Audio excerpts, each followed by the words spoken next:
Mr. Silent Channel. Kabanata 1221 Saksihan ng mahimalang sandali. Nagtayo si Hong Dali ng kuta, na epektibong makakalaban sa pag-atake ni Yin Shuang at ng iba pa. Ngayong muling napantayan ang lakas ng dalawang panig, naging mahina si Yin Shuang. Pagkatapos ay mayroon lamang isang paraan, na matuto mula sa Hong Dali at bumuo ng isang kuta. Sa ganitong paraan man lang ay makakatagal ako at maghintay hanggang sa makaisip ako ng magandang ideya. Well, ito lang ang paraan. Magtayo tayo ng kuta dito para sa depensa. Nag-isip sandali si Yin Shuang, at dahil wala ng ibang mabuting paraan, ito lang ang tanging paraan. Sa stand, si Lei Shay at Dick ay nakasuot ng mga simpleng damit, nagtatago sa gitna ng mga tao, nakatingin sa larangan ng digmaan sa ibaba, kasama si Hong Xingyo na kasama nila. Ngayon ang panig ni Hong Dali ay may matibay na kuta at may kalamangan sa mga reinforcement point. Napaka-optimistic ng sitwasyon. Si Lei Shay ay nagpahayag ng kasiyahan sa mga pakinabang na natamo ni Hong Dali sa ngayon, hanggat kami ay nananatili sa ganito at lumalaban sa mga gerilya upang ubusin ang mga lokal na tropa, ang kalamangan ay unti-unting tataas. Kung mas marami kang naipon, mas maraming tagumpay ang maaari mong asahan, oo, oo. Kung siya, ang Commander-in-Chief, ay sigurado sa mga taktika ni Hong Dali, ito ay halos katumbas ng pagpapasya na kunin si Hong Dali para sa karagdagang pag-aaral. Matapos siyang purihin ni Lei Shay, tinanong niya si Dick, ang Deputy Staff Officer, Dick, kung ikaw si Hong Dali, ano ang gagawin mo? Kung ako iyon, pinag-isipan itong mabuti ni Dick, at pagkatapos ay sinabi, ako kung siya iyon, gagawin niya. Magpatuloy. Upang mapanatili ang kanyang kalamangan, lumaban ng tuloy-tuloy, pakinisin ang kumpiyansa ng kalaban, at pagkatapos ay humanap ng pagkakataon na direktang atakihin ang karamihan sa kalaban at kainin sila. Hanggat naubos ang reinforcement points ng kalaban, natural na makakamit ang panghuling tagumpay. Well, ito dapat ang pinakamahusay na paraan sa ngayon. Tumingin si Lei Shay sa larangan ng digmaan at biglang nagsabi, well. Ang panig ng tao ay gumawa ng ilang mga galaw. Nagsimula na rin silang maghanap ng malalaking bato para gawing bakal. Ito ang binalak nilang gawin para magtayo ng kuta gaya ng Hong Dali. Oo nga, lahat ay tumingin sa field at nakita na ang panig ni Yin Shuang ay nagsimula na ring maglipat ng mga bato upang magtayo ng isang kuta.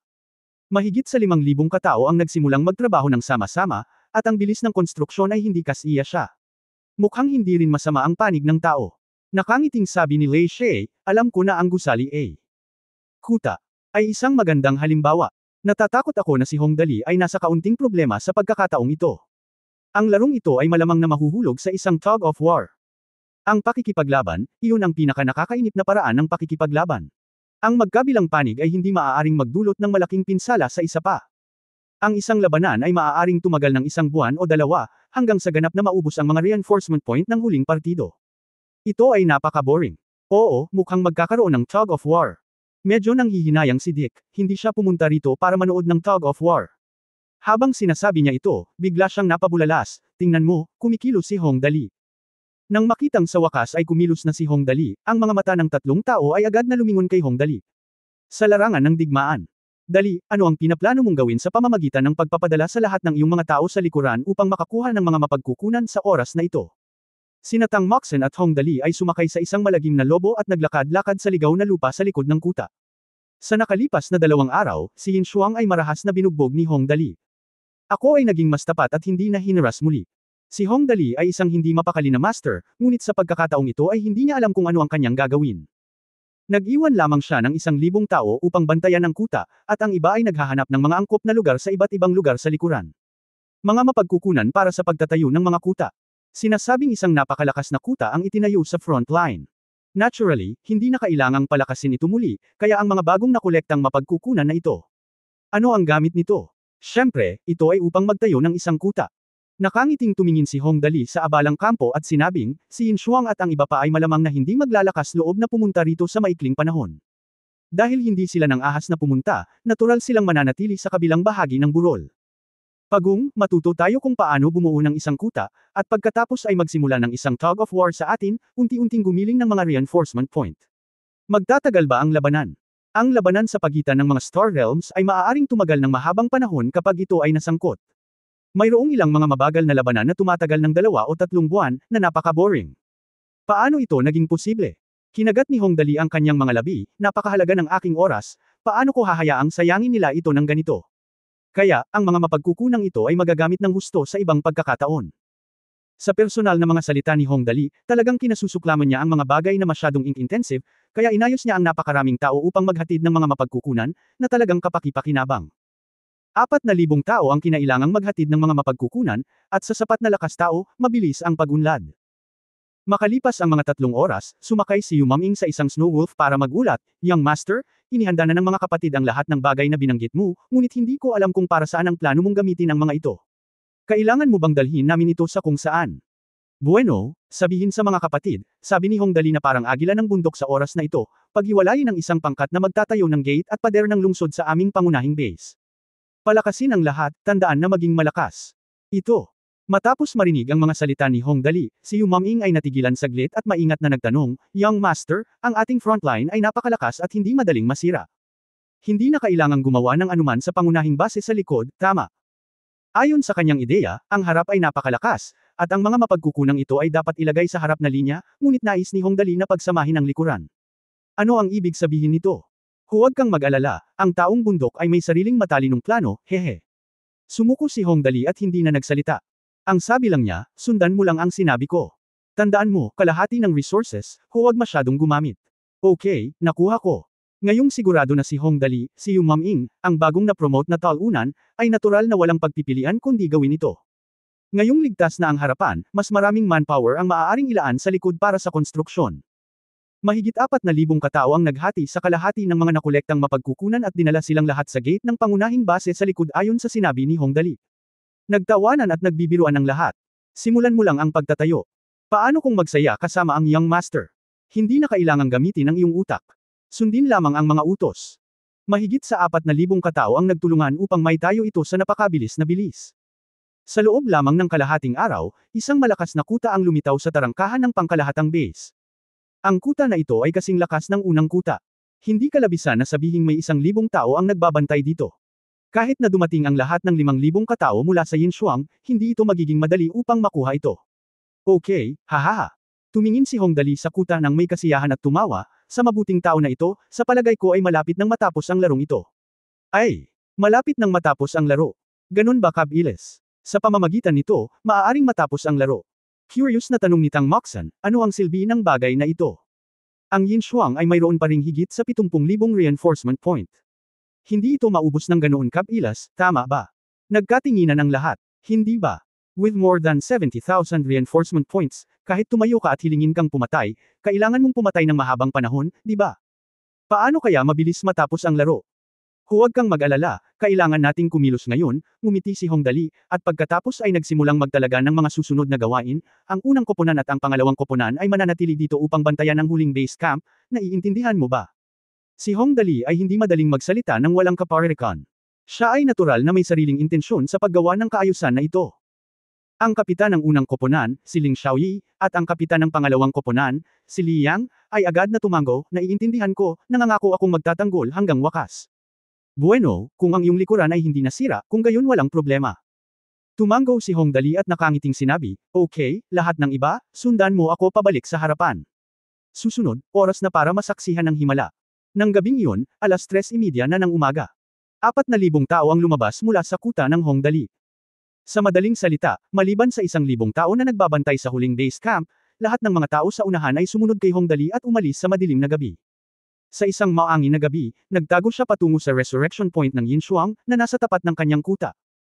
Ang mga taong ito, bawat isa ay may dalang ilang mga materyales para sa pagtatayo ng kuta, tahimik at mabilis na nakarating sa punto ng muling pagkabuhay ni Yinshuang dito. Pagdating dito, hindi sila tumigil at nagpatuloy sa pagsulong sa loob. "Mag-ingat," sigaw ng pangkat ni Hong Dali, "mga scout, pumunta sa harapan. Siguradong may mga patrol na tropa ni Yinshuang dito. Dapat silang patayin sa lalong madaling panahon, at pagkatapos ay mabilis na sisingilan ng iba. Naiintindihan mo ba ang plano?" "Naiintindihan." Tumango ang lahat. Habang sumusulong sila, tama si Hong Dali sa kanyang naisip. Hindi nagtagal pagkatapos na pumasok ang lahat sa lugar ng tao, nakasagupa nila ang isang grupo ng 500 patrol. Direktang iwinagayway ni Hong Dali ang kanyang kamay, "Halika. Halik, halik." Mahigit 4,000 tao. Nanguna ang mga scout, at mabilis silang umatake sa bilis ng kidlat. 4,000 laban sa 500, isa pang sneak attack. Ang labanan ay tumagal lamang ng ilang minuto, at lahat ng 500 tao ay nalipol. "Lahat, magmadali, oras ay pera, mga kaibigan ko." Tumawa ng malakas si Hong Dali. Kapag ang grupong ito ng mga patrol ay tapos na, ang iba ay magiging madali. Hill Resurrection Point. "Boss, masama. Pinamunuan ni Hong Dali ang isang malaking puwersa at direktang sumugod sa aming base. Ang mga miyembro ng patrol team na napatay sa harap ay desperadong nagulat kay Yin Shuang, tingnan mo ang bilang ng mga tao, mayroon silang hindi bababa sa 3 hanggang 4,000 tao. Ano? Nagulat si Yin Shuang. Sa pagkakataong ito ay tuluyan na siyang nataranta. Tumayo siya at sumigaw, lahat, magmadali at sumunod sa akin. Si Hong Dali ay nagmamadali sa aming pangunahing base. Napakaganda ng balitang ito. Ang pasabog na balita, sa isang iglap, naging masigla ang lahat. Ang malaking hukbo ay umalis sa isang makapangyarihang paraan at nagtungo sa kanilang pangunahing base. Sa sandaling dumating siya sa pasukan ng base, si Yin Shuang ay ganap na natigilan. Haha, hello, sabi ni Hong Dali, nakahiga sa isang upuan sa dingding ng pangunahing base sa gilid ng tao, umiinom ng inumin, at mayroong maraming mga kagandahan. Marahan niyang pinisil ang mga balikat nito. Tumingin siya kay Yin Shuang sa ibaba at nakangiting sinabi, mukhang huli na ang lahat. Biglang naging berde ang mukha ni Yin Shuang. Damn it! Sa napakaikling panahon, talagang sinakop ng Hong Dali ang pangunahing base. Hindi lang iyon, talagang nagtayo ng kuta ang taong ito sa tarangkahan ng pangunahing base. Ang parehong kuta na hamarang sa intersection doon. Pinag-uusapan ng Kabanata 1222 ang tungkol sa mga kondisyon. Oh shit, anong ibig sabihin nito? Itayo mo ang iyong kuta sa harap ng aming bahay. Natigilan si Yin Shuang. Bigla, sa wakas ay naalala niya ang 2 panalong kondisyon para sa labanan sa kampo. Ang una ay natural na ang pinakakaraniwang paraan upang patayin ang lahat ng mga reinforcement point, at ang isa pa, bagamat walang nakagawa nito sa nakalipas na ilang mga labanan sa kampo, ngunit ito ay talagang tapos na, ay upang patayin ang pinuno ng kampo ng kalaban. Ang kasalukuyang sitwasyon ay napakalinaw. Kung gusto mong pumasok sa kuta na ito, wala kang pag-asa. Pero kung hindi ka papasok, mapapanood mo pa ba si Hong Dali na isinara ang pinto at patayin ang kanyang pinuno? Anong gagawin? Anong gagawin? Sigaw ni Yin Shuang na puno ng ulo. Siya rin ay isang napaka-mapagpasyang tao. Nang makitang hindi na mapipigilan ang sitwasyon, agad siyang nagutos ng pag-urong, lahat kaagad ay umatras para patayin ang pinuno ng pamilya ni Hong Dali. Hanggat kaya nating patayin ang kanilang pinuno, may pagkakataon pa tayo. May pagkakataon, ngunit sa oras na ito, natatakot ako na huli na ang lahat. Pero kailangan mong subukan kahit wala kang oras. Maaari ka pa bang maupo dito at maghintay sa kamatayan? Bilasan mo, ang hukbo ni Yin Shuang ay tumatakbong parang sampal sa likod, at nang una nilang marating ang kuta na itinayo ni Hong Dali, walang magtanggol dito. Mahusay, magpatuloy. Matapos madaanan ng kuta, halos makinis ang daan, at wala ni isang kaluluwa ang makikita. Nang sa wakas ay marating niya ang pangunahing base ng Hong Dali, si Yin Shuang ay ganap na desperado. Damn it, nandito talaga si Hong Dali. Nagtayo din ng kuta. Mayroong hindi bababa sa 1,000 tao na nagtatanggol. Tapos na, natalo ako. Mapait na ngumiti si Yin Shuang at umiling, kumbinsido ako na natalo ako sa labanang ito. Naku, talagang napakalakas ng pamamaraan ni Hong Dali na ito. Walang pag-asa na labanan siya. Walang pag-asa. Sa pakikipaglaban kay Hong Dali, wala talagang pag-asa na manalo. Sa ilang simpleng galaw lang ay nagawa niyang manipulahin ang sarili sa palad. Bawat hakbang ay kanyang kalkulado, at walang paraan na malagpasan niya ang kanyang bundok ng 5 daliri. Totoo nga, sa sandaling ito, isang malakas na busina ang tumunog, at isang boses na walang anumang emosyon ang umalangaw-ngaw sa buong audience, pinatay ng mga tropa ng demonyo ang pinuno ng kampo ng tao, ang Flame Dragon King na si Anebreta, at natapos na ang labanan. Tapos na. Natalo siya ng isa pang round. Tumingin si Yin Shuang sa direksyon ni Hong Dali, at sa pagkakataong ito ay talagang kumbinsido siya na natalo siya, Hong Dali. Galing. Sa mga kinatatayuan, tinitigan ni Teniente General Lei She ang larangan ng digmaan sa ibaba na may bakas ng takot sa kanyang mukha. Maniwala ka, ito. Panalo na ba ito? Napakadaling nanalo sa labanang ito. May natitira pang 80,000 reinforcement point ang magkabilang panig. 80,000. Pinatay niya talaga ang pinuno ng kampo ng kaaway at ang nanalo. No wonder nagulat siya. Ang layunin ng camp war na ito ay upang matuklasan ang mga tactical na henyo ng nakababatang henerasyon. Sa kasamaang palad, walang mga natitirang bilang sa nakalipas na daang taon. Ang huling tactical na henyo na maaaring pumatay sa pinuno ng kalabang kampo ay si Marshal Rommel, tama ba? Tumingin si Dick kay Hong Dali sa larangan ng digmaan. Ang kanyang mga kamao ay nanginginig sa Punonibik, sa wakas ay lumitaw ang isa pang henyo. Teniente General, ang Hong Dali na ito ay magaling, hindi ba? Oo, ang ganda talaga. Tumawa si Lei She at sinabing, desidido ang Hong Dali na ito. Ano man ang hilingin niya, ayos lang basta sumama siya sa atin. Naku, tuwang-tuwa akong makahanap ng ganoong talento. Hindi masama. Dahil sinabi ito ni Lieutenant General Lei She, ang susunod na bagay ay natural na isang bagay ng kurso. Sa inaasahan ng lahat, nawala si Hong Dali matapos manalo sa labanan sa kampo. Kahit na ang seremonya ng parangal ay hindi ginanap, at si Fergus, ang dekano ng Shenglong Star Realm Super Seminary, ay hindi rin mahuhulaan ang kanyang mukha at hindi siya umimik tungkol sa oryentasyon ni Hong Dali. Para sa isang oras, ang lahat ay nag-isip tungkol sa kung ano ang nangyari, ngunit natural na walang nakakaalam ng totoong sitwasyon. Matapos manalo sa camp battle sa Hong Family Manor, si Hong Dali ay tinawag na pabalik sa manor, at hindi niya alam kung ano ang nangyari. Lolo, lola, nakabalik na po ako. Pinangunahan ni Hong Dali ang isang malaking grupo ng mga tulisan, sumugod sa tarangkahan ng manor, dumiretso sa malaking conference room sa manor, at malakas na nagtanong, bakit sabik na mahanap ako? Hoy, bumalik na ang ating munting sinta. Nanliit ang mga mata ni Huai Yaling nang makita niya si Hong Dali, halika, dadalhin kita upang makilala ang dalawang malalaking pinuno. Hoy, ito ay totoo na pakaranggal mong tao, natatakot akong sumikat ang ating munting anak sa hinaharap. Ha, Big Boss, Hong. Nanlaki ang mga mata ni Dali sa gulat, mayroon bang boss na mas malaki kay Lolo Zhu at Lola Zhu? Pagkatapos ng lahat, siya rin ang pinuno ng maharlikang pamilya ng Shenglong Star Realm, ngunit may mas kahangahangang tao kaysa sa kanya. Hindi kaya dumating ang ilang uri ng Star Alliance? Lieutenant General Lei She, ang aking pamilya Dali ay bumalik, hinawakan ni Hong Xingyu ang kamay ni Hong Dali at ipinakilala kay Lei She, ito ang aking pamilya Dali. Dali, ito ang Tenyente General ng digmaan sa eroplano ng ating Pengyun Star Alliance. Mr. Lei She, bakit hindi ka mabilis yumuko? Oh, teka, Tenyente General ng digmaang eroplano, hindi ba't ang kapangyarihan sa kanyang mga kamay ay walang hangganan? Mabilis na sumaludo si Hong Dali ng may ngiti, nakilala ko si Uncle Lei She, hehe. Ang taong ito ay walang pakialam kung ang kausap ay isang tenyente general, kaya dapat niyang lagyan muna siya bilang isang tiyuin, upang magkaroon ng mga relasyon. Haha, ang pangalan mo ay Hong Dali, tama ba? Hinayla ni Lei She si Hong Dali para maupo at sinabing, napanood ko na lahat ng nakaraan mong laban. Oh, henyo. Walang nakapatay sa pinuno ng kabilang kampo sa loob ng daan-daang taon at manalo. Bihira lang na magagawa mo ito. Plano kong ibalik ka sa punong tanggapan ng Star Alliance para sa karagdagang pag-aaral. Mayroon ka bang anumang mga kondisyon? Dang! Gusto mo talagang kunin kami para sa karagdagang pag-aaral. Sinabi ko lang na ayaw kong manalo, at sinabi ko na hindi ko dapat ibunyag ang aking plano tungkol sa impulse, kung hindi, malamang na ang tanga na si Yin Shuang na ang pupunta ngayon. Hindi masyadong tanga, naging atin na siya. Uncle Lei She, sabi ni Hong Dali na may inosenteng mukha, pwede bang huwag kang pumunta? Gusto kong manatili dito at maging isang masayang alibughang. Ayokong maging commander. Ahem, ubo, tumingin si Lord Dick kay Hong Dali na parang nakakita ng multo, at gulat na sinabi, ayaw mong pumunta. Ang pagpunta sa aming Star Alliance headquarters para sa pagsasanay ay isang magandang bagay na hindi maisip ng hindi mabilang na mga tao. Alam mo ba kung gaano kalaki ang kapangyarihan mo kapag na-promote ka bilang isang general kung mahusay kang gumanap? Mayroong kabuuang 6 na Star Alliance ang lahat ng ating mga audition na bituin. Lakas ng Star Realm sabi mo ayaw mong pumunta. Ang Pengyun Star Realm Alliance ay may kabuuang higit sa 6,000 Star Realm forces, at ang pagiging isang general ay maaaring magpakilos ng 500 Star Realm na tropa. Kapag dumating ang panahon, maaari mong tamaan ang sinumang gusto mo, at maaari mong talunin ang sinumang gusto mo. Gaano kagaling at dominante ang isang tao, ngunit ang taong ito ay hindi interesado. Gusto kong maging alibughang. Si Hong Dali ay mukhang hindi masaya at bamulong, hindi ka maaaring maging alibughang pagdating mo doon. Ano ang punto? Ang pagsasanay ay napaka-boring. Isang alibughang. Lei She kaagad na natahimik, gusto mo bang maging alibughang? Ako ay isang alibughang tao, sagot ni Hong Dali na walang katotohanan, gusto kong maging pinakamalaking aliburga sa universo. Nga pala, kung magiging general ako, maaari ba nating talunin ang lahat ng mga bituing ito sa hinaharap? Iyon ay dapat na napakasaya. Ito.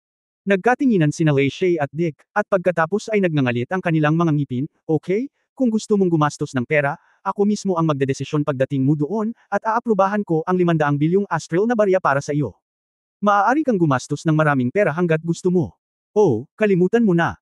Napaka-generous. Biglang nanlaki ang mga mata ni Hong Dali, totoo o hindi. Kalokohan, isa rin akong tenyente general ng Plane War Headquarters. Paanong mali ang sinasabi ko? Isinapanganib din ni Lei She ang kanyang buhay para sa henyo ni Hong Dali, sabihin mo, kung mayroon kang iba pang mga kahilingan, magtanong lang.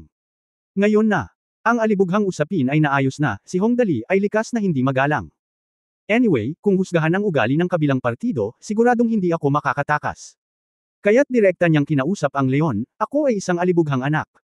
Kailangan kong maging isang talunan kapag ako ay lumabas. Kaya lang marami akong talunan. Ilan? Well, normal lang na maging handa na magdala ng ilang tagasunod kapag lumabas ka, tinanong ni Lei She, hayaan mo akong magbilang. Humigit kumulang, hayaan mo akong magmath, nagsimulang magkalkula si Hong Dali, well, ang mga bastos na iyon mula pa noon, kasama si Luoka at ang kanyang grupo ng 40 katao, kasama ang bagong hiniin Shuang Yu Muming na nakolekta niya ang 62 piniling bastos, sa kabuuan ay, nagsimulang magbilang si Hong Dali sa kanyang mga daliri, ngunit hindi niya mabilang silang lahat.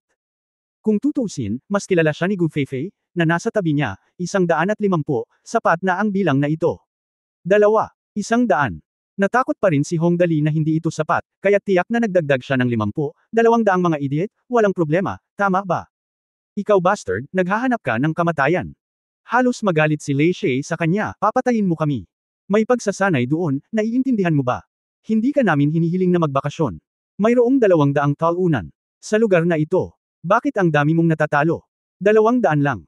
Biglang nagpout si Hong Dali kay Lao Gao, hindi ako pupunta kung mas kaunti pa. Ayoko munang pumunta. Kung walang natatalo sa paligid, paano ako makakaligtas? Bagay na bagay ka. Ginagalit ni Lei Shay ang kanyang mga ngipin, 200 ay 200.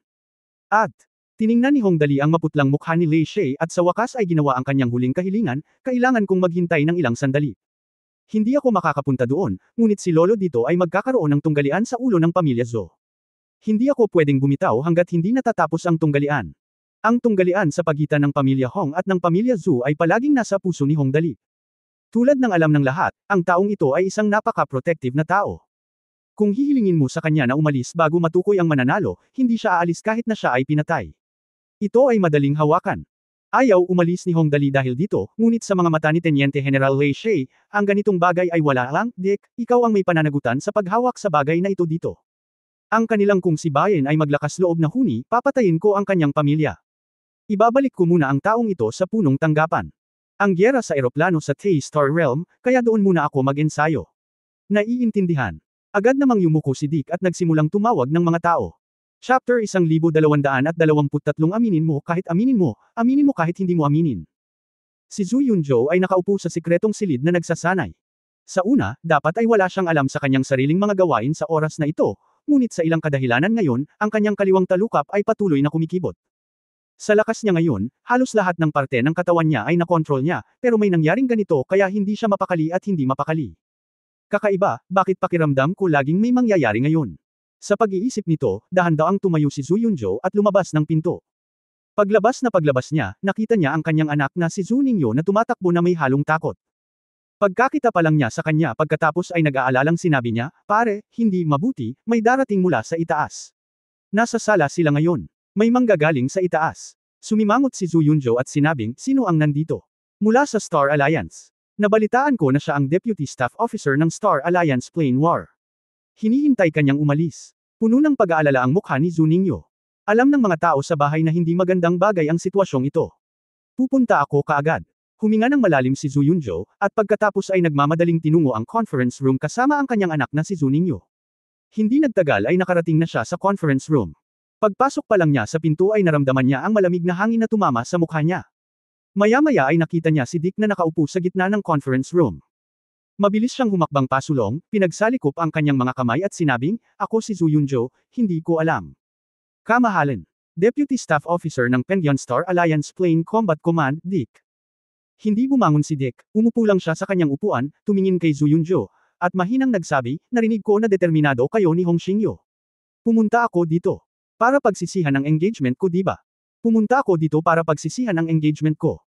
Bumilis ang tibok ng puso ni Zhu Yunzhou, at sinabi ng kanyang intuition na hindi ito maganda. Pero imposible namang hindi umamin kaya agad siyang tumango. Sabi, oo, hindi ko alam kung ano ang ibig sabihin dito ni Mr. Dick. Tapos na ang kontrata ng pinagsisisihan na pag-aasawa, unilateral na pinunit ni Dick ang kasunduan, at ang kanyang tono ay hindi nag-iwan ng puwang para sa pagbabago, ikaw, ang pamilyang Zhu, isipin mo muna kung paano babayaran ang pamilya Hong sa pananalapi. Damn it! Isantabi ko muna ito. Dinala si Hong Dali sa punong tanggapan ng Star Alliance ng ating Teniente General na si Lei Shay para sa karagdagang pag-aaral ng pamilya ng Hong Alliance. Mula ngayon, magiging opisyal na ng pamilya namin ng Star Alliance. Pag-aalala tungkol sa anumang mga hinaing mo sa pagkakataong ito, ikaw, ang pamilyang Zhu, ay dapat na umamin, kung hindi ka maglakas loob, maaari kong sirain ang iyong buong pamilya ng Zhu sa loob ng 3 araw.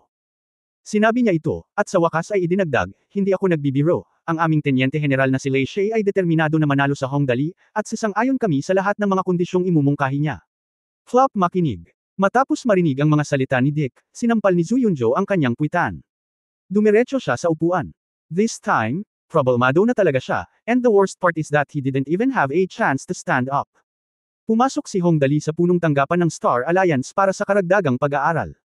Mula ngayon, ang pamilyang Hong ay aasa sa malaking punong ito, na talagang hindi natitinag, hindi lamang ang pamilyang Zhou. Maging ang pamilyang Bei. Natatakot ako na mahirap maging mabait. Hoy, Lao Zhu. Sa oras na ito, si Hong Xingyu, na nakaupo sa isang tabi, ay nagsalita sa wakas, sa totoo lang, sa palagay ko ay dapat mong pasalamatan si Mr. Dick. Kung hindi, kung talagang darating ang araw ng tunggalian, ang iyong pamilya Zhu ay walang kabuluhan. Haha, anong silbi ng pag-uusapan ngayon? Walang magawang umiling si Zhu Yunzhou, kung duel ito, at least may chance pa ako. Hong Dali, natatakot ako na wala ng pagkakataong lumingon. Haha, minamaliit ko siya noon. Nako, ang isang pagkakamali ay haantong sa walang hanggang pagkamuhi. Hindi pa niya binigyang pansin si Hong Dali noon, ngunit nang ipakita ni Hong Dali ang kanyang talino, si Zhu Yunzhou. Noon ko lang napagtanto na huli na ang lahat. Ngunit halatang hindi ganoon kadaling kausap si Hong Xingyu, tumalikod ka. Hoy, Lao Zhu, sa tingin mo ba matatalo mo talaga ako sa dalawang galaw mo? Tumayo siya sa sinabi niyang iyon, at casual na inilunsad ang kanyang sandata. Sa isang pagsabog ng enerhiya, ang daloy ng hangin sa buong conference room, at ang kamay ni Hong Xingyu ay napapalibutan ng kulay dugong daloy ng hangin. Ang kanyang mga lumang braso ay unti-unting bumabalik sa kanilang kabataan. Rejuvenation. Ito ay rejuvenation.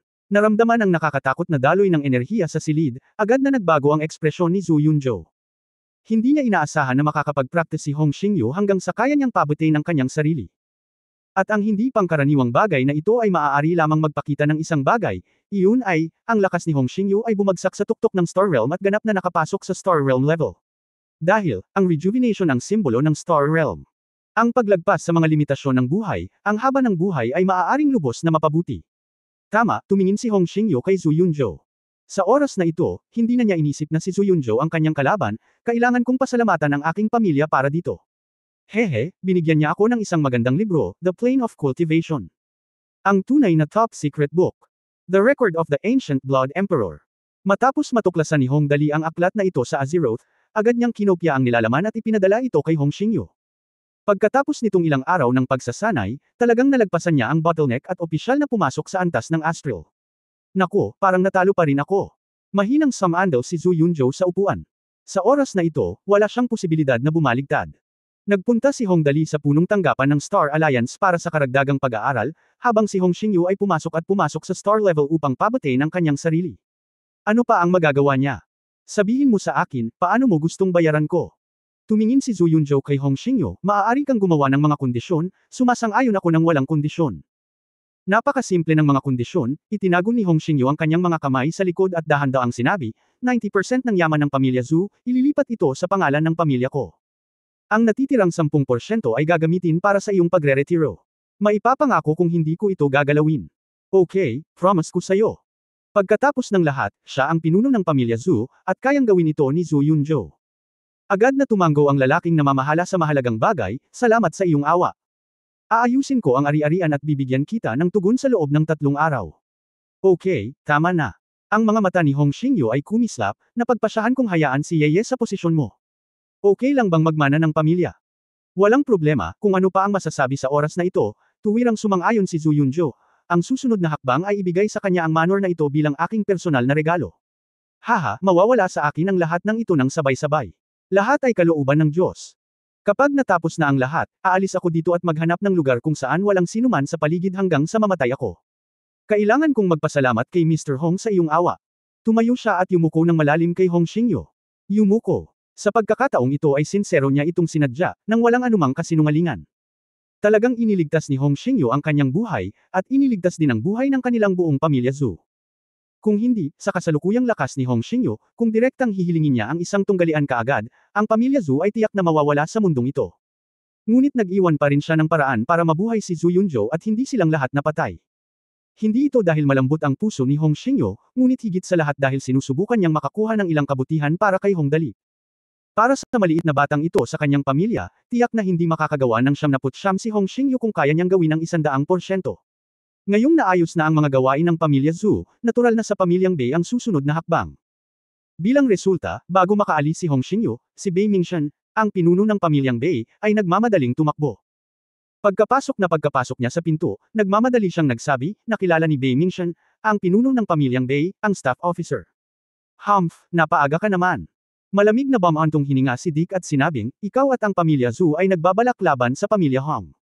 Dapat kang magbigay ng paliwanag para sa bagay na ito, tama ba? Iniwan siya ni Lei Shay dito para harapin ang buntot. Natural, kailangan niyang hawakan ito. Sa sandaling nakita niya ito, nang dumating si Bei Mingshan, naiintindihan na niya ang lahat at hindi maganda ang pakiramdam kay Bei Mingshan. Magbayad ka. Magbabayad ako. Namutla ang mukha ni Bei Mingshan. Hindi na siya kasing high-spirited gaya ng dati. Nagmamadali niyang sinabi kay Hong Xingyo, ang kalahati ng ari-arian ng aming pamilyang Bei ay ibinibigay sa matandang Patriarch Hong, at umaasa kaming kukunin ito ng matandang Patriarch Hong. Ipakita mo ang iyong marangal na kamay at hayaan mo kaming umalis. Ang kanyang mga salita ay kalahati ng kanyang pag-aari, na medyo malupit. Kumpara kay Lao Zhu, ikaw, Lao Bei, ay mas nakakainis sa akin. Malamig na sumangot si Hong Xingyo at sinabing, ngunit, ang aking munting sinta ay isang mabait na tao at hindi siya handang pumatay ng mga tao hanggang sa mamatay ng madali, kaya pakakawalan kita. Tandaan mo ito para sa akin sa hinaharap. Kung maglakas loob kang gumawa muli ng anumang masama, sisirain ko ang iyong pamilyang Bei. Naiintindihan ko, naiintindihan ko. Nakahinga ng maluwag si Bei Mingshan. Malakas, dinala si Hong Dali sa punong tanggapan ng Star Alliance para sa karagdagang pag-aaral. Ngayon ay lilipad siya sa isang sanga at magiging isang phoenix. Kahit gaano pa siya kahanga-hanga, magiging realm lord pa rin siya.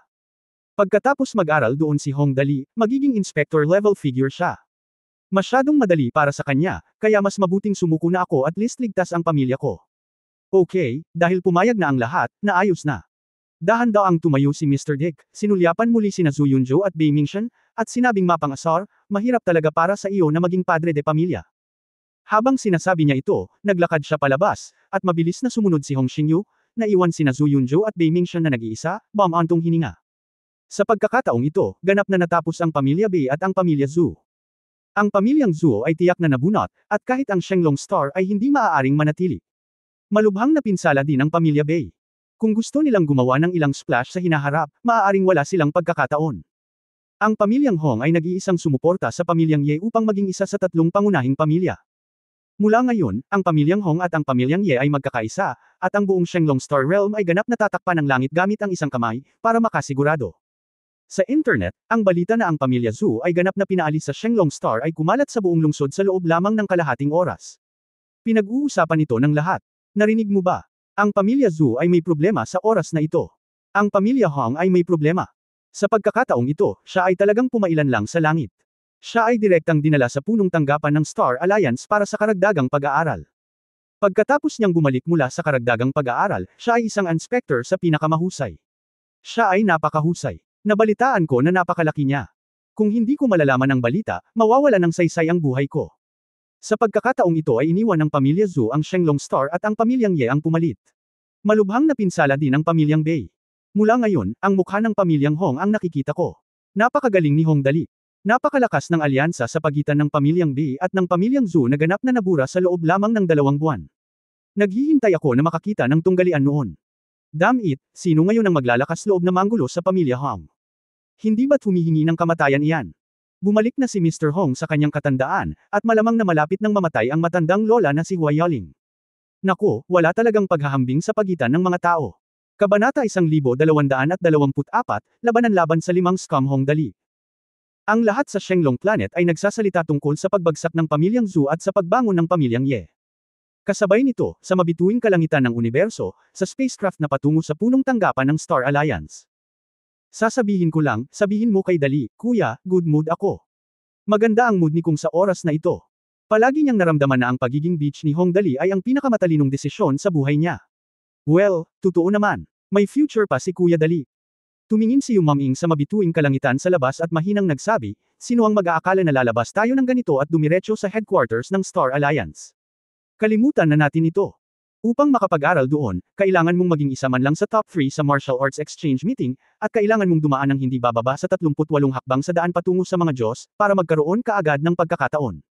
Oo, kung hindi. Sinasabi nila na maswerte tayo, tumanggo si Kung at nakangiting sinabi, masyadong mabigat ang gyera sa eroplano, at mahirap makahanap ng magagaling na mga commander, kaya may pagkakataon si Brother Dali na isama tayo. Ngunit sa palagay ko pagdating ng panahon, gagawin natin. Kailangan nating pumunta sa larangan ng digmaan ng eroplano, natatakot ako na magkakaroon ng matinding labanan doon.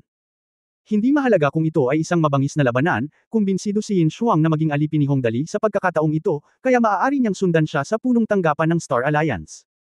Matapos makinig sa talakayan ni Yu Maming at Kung, ngumiti siya at sinabing, maaari mong maasa ang iyong sarili sa labanan, lalo na sa larangan ng digmaan sa eroplano.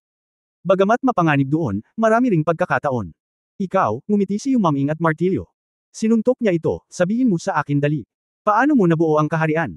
Sa pagitan ng buhay at kamatayan, ang binanggit ng kaharian. Marahan na bamantong hininga si Yin Shuang, naranasan ko ang buhay at kamatayan ng 9 na beses. Sa huling pagkakataong muntik na akong mamatay, napagtanto ko ito kaagad. No wonder. Tumango si Yu Maming, iyon lang ang paraan. Sa ganitong sitwasyon lang tayo magkakaroon ng pagkakataong makalusot, haha. Habang nag-uusap ang mga pinili, biglang bumukas ang pinto sa lounge, at pumasok si Hong Dali kasama ang isang malaking grupo ng mga talunan na nakangiti, at sinabing, mga kapatid, okay lang ba kayo? Haha, pagdating natin sa punong tanggapan, hahanap ako ng paraan para makakuha ng ilang mapagkukunan para sa lahat para mapabuti ang kanilang lakas. Kuya Dali. Nakita kong papasok si Hong Dali. Tumayo ang lahat at nagbunyi, oo naman, nagsasaya kami kasama si Kuya Dali. Kuya Dali, may plano ka ba pagdating mo doon? Ngayong natikman na ng mga napiling ito ang tamis, tinatrato nila si Hong Dali na parang mga Diyos. Nang pagsamba. Ang kanilang landas ay ang landas ng martial arts, at dapat silang magpatuloy sa pagsulong upang mabuhay. Pero ngayong naging alipors na siya ni Hong Dali, baka magbago ang buhay niya. May plano. Siyempre meron, ngumiti si Hong Dali at tumango, tinatansya ko na pagdating ko doon, maaaring kailanganin kong idirekta ang plane war na nangyayari sa T-Star Realm. Kung gayon kailangan kong umasa sa lahat na tutulong sa akin. Buksan ang daan. Kung kumilos tayo ng maayos, gagawa ako ng paraan para mawala yung shear field na iyon. Alisin ang larangan ng shear. Natigilan ang lahat nang marinig nila ang mga salita ni Hong Dali. Patlang ng shear. Isang malaking bundok na tumitimbang sa kanilang mga ulo. Ngayon ay talagang sinabi ni Hong Dali na gagawa siya ng paraan upang matulungan silang maalis ito. Kung talagang magtatagumpay, buhay. Ito ay isang ganap na naiibang estado. Kuya Dali. Halos mapaiyak ang lahat, sapat na ang iyong puso, mga kapatid, tanggapin ang iyong kabaitan. Oo, Kuya Dali, sa iyong mga salita, ang buhay ng aking kapatid ay ibibigay sa iyo. Ito ang dali nating kapatid na si Renyi, woo. Tingnan mo kung ano ang iyong nasasabik tungkol sa Hong Dali sniffed, hindi mo pa natatapos ang iyong horoscope, huwag mag-alala. Oo, naiintindihan ko. Kailangan lang nating magsikap. Lahat, kontrolin ang iyong emosyon, kontrolin ang iyong emosyon. Katulad ng sinabi niya, lumapit si Teniente General Wei Shi at ngumiti nang makita si Hong Dali, Dali, medyo apurado ang sitwasyon. Pumunta muna tayo sa headquarters. Iulat mo ito, at pagkatapos ay kailangan mong dumiretso sa T-Star Realm. Alam na nang nasa itaas ang iyong sitwasyon at naglabas na ng pinakabagong mga tagubilin upang manalo sa digmaan sa eroplano sa T-Star Realm. 10 bituin na kaharian. Kontrolin ang kapangyarihang militar ng 10 bituin na kaharian. Ito ay simpleng ritmo ng pag-abot sa langit sa isang hakbang. Tuwang-tuwa ang lahat. Kahanga-hanga si Brother Dali, kaya natural na may makakain silang karne. Oh, okay, naiintindihan ko. Tumango si Hong Dali at sumang-ayon, gagawin ko ang aking makakaya. Hindi ka ba tatanggi sa pagkakataong ito? Masayang sumang-ayon si Hong Dali kaya hindi makapaniwala si Lei Shi, bago ka talagang ayaw. Bakit napaka-decisive mo sa pagkakataong ito? Hindi ba't sinabi mo na kapag ang gyera sa eroplano ay nabigo, maraming tao ang mamamatay? Mahinang sinabi ni Hong Dali, sana lang mas kaunti ang mamamatay. Iyon lang, alam mo. Ha, good boy, seryoso ka? Tinapik ni Lei Shi si Hong Dali sa balikat, halika, munting bastard, pinasabog ko ang iyong record, huwag mong mawala ito. Kadena. Oo, naiintindihan ko. Sumagot si Hong Dali. Pangyan Star Alliance Headquarters, Seoul Star, Plane War Command Center, Officer Registration Office sa ika-88 palapag. Maraming kabataang opisyal ang nagsisiksikan sa labas ng pinto ng opisina ng pagpaparehistro, na curious na nakatingin sa loob ng pinto. Habang nakatingin sila, sinabi nila, si Hong Dali ba yun, na espesyal na pinuntahan ni Teniente General na si Lei Shi. Ganoon ba siya kalakas? Kailangan ko pang mag-abala. Personal na pumunta doon si Teniente General. Sino ang nakakaalam? Sinasabi na siya ay talagang isang tactical na henyo. Tinalo niya ang pinuno ng kampo ng kalaban na may lamang 80,000 na mga puntos ng reinforcement. Well, talagang napakalakas niya sa laban na iyon. Pagkatapos ng pagsusuri, masasabing may perpektong plano itong Hong Dali. Sa loob ng opisina ng pagpaparehistro, itinuro ng registrar ang isang napakalakas at high-end na instrumento at sinabing, tumayo ka lang. Oh, sabi ni Hong. Sabi ni Dali at pagkatapos ay tumayo. Hindi nagtagal, lahat ng kanyang impormasyon ay ipinakita. Hong Dali, lalaki, 19 na taong gulang, ipinanganak sa Milky Way Galaxy sa Deimos Star Region ng Shenlong Star Realm, kasalukuyang lakas, ordinaryong tao. Kasalukuyang kakayahan, wala. Lakas ng labanan, 5. Nang makita ang impormasyon ni Hong Dali, ang registrar ay natigilan, at ang mga batang sarhento sa labas ng pinto ay natigilan din. Matapos maging malinis sa loob ng 30 segundo, ang lahat ay may mga ekspresyon ng kawalan ng paniniwala sa kanilang mga mukha at bumulalas. O Diyos ko, ang lakas ni Hong Dali ay masyadong mahina, hindi ba? Ang kanyang kapangyarihan sa pakikipaglaban ay 5 lamang. Zunwu isa kang hamak, hindi ba? Matatalo ka ba talaga sa isang labanan sa kampo na? Lakas! Mawawasak na ba ang mundong ito? Masyado ka bang mahina? Medyo namula ang mukha ni Teniente General Shea at siya ay umubo. Pagkatapos ay pinandilatan niya ang grupo ng mga kabataang non-commissioned na opisyal sa likod niya, lahat kayo nagkakagulo, tumahimik kayo. Mabilis na tumahimik ang lahat. Ito. Medyo nataranta rin ang registrar, ngunit sa kabutihang palad, nakita na niya ang mundo pagkatapos ng lahat. Alam niyang maraming kakaibang tao at kakaiba sa mundong ito, kaya hindi na siya masyadong nasangkot sa bagay na ito. Iniabot lang niya kay Hong Dali ang isang badge, ito ang nasa itaas ito ay isang espesyal na inilabas na second lieutenant badge. Ang kailangan mo lang gawin ay isuot ito. Oh, okay, kinuha ni Hong Dali ang badge at inilagay ito sa kanyang kaliwang dibdib. Ang badge ay kumikislap na may gininto ang liwanag, at pagkatapos ay bumalik sa orihinal nitong estado, maliban na may karagdagang linya ng maliliit na salita dito Second Lieutenant, Hong Dali. Ito ang pagtatapos ng pagpaparehistro. Okay, Dali, walang hinihintay ang oras, umalis na tayo. Ngayong tapos na ang level, tinapik ni Lei Shea ang balikat ni Hong Dali at direktang sinabi, ang digmaan sa T-Star Realm ay napakatindi, pangungunahan ko ang Yugo at tingnan. Sabi nung dalawa at nag-walk out. Paglabas nila, lahat ng mga batang non-commissioned officer na nakabantay sa paligid nila ay umiwas. Maraming tao ang tumingin kay Hong Dali na may inggit sa kanilang mga mukha. Walang paraan, lahat sila ay lumaban hanggang sa kung nasaan sila ngayon, pero kahit ganoon ay mga ordinaryong non-commissioned officers lang sila. Ang Hong Dali na ito ay isang magandang bagay. Siya ang pangalawang tenyente, at hindi lang iyon. Si Tenyente General Lei Shea ay talagang kinukuha siya ng personal. Ang ganitong magandang bagay ay maaaring makapagsuka ng dugo sa mga tao sa pag-iisip lamang tungkol dito. Lieutenant General, sa pagkakataong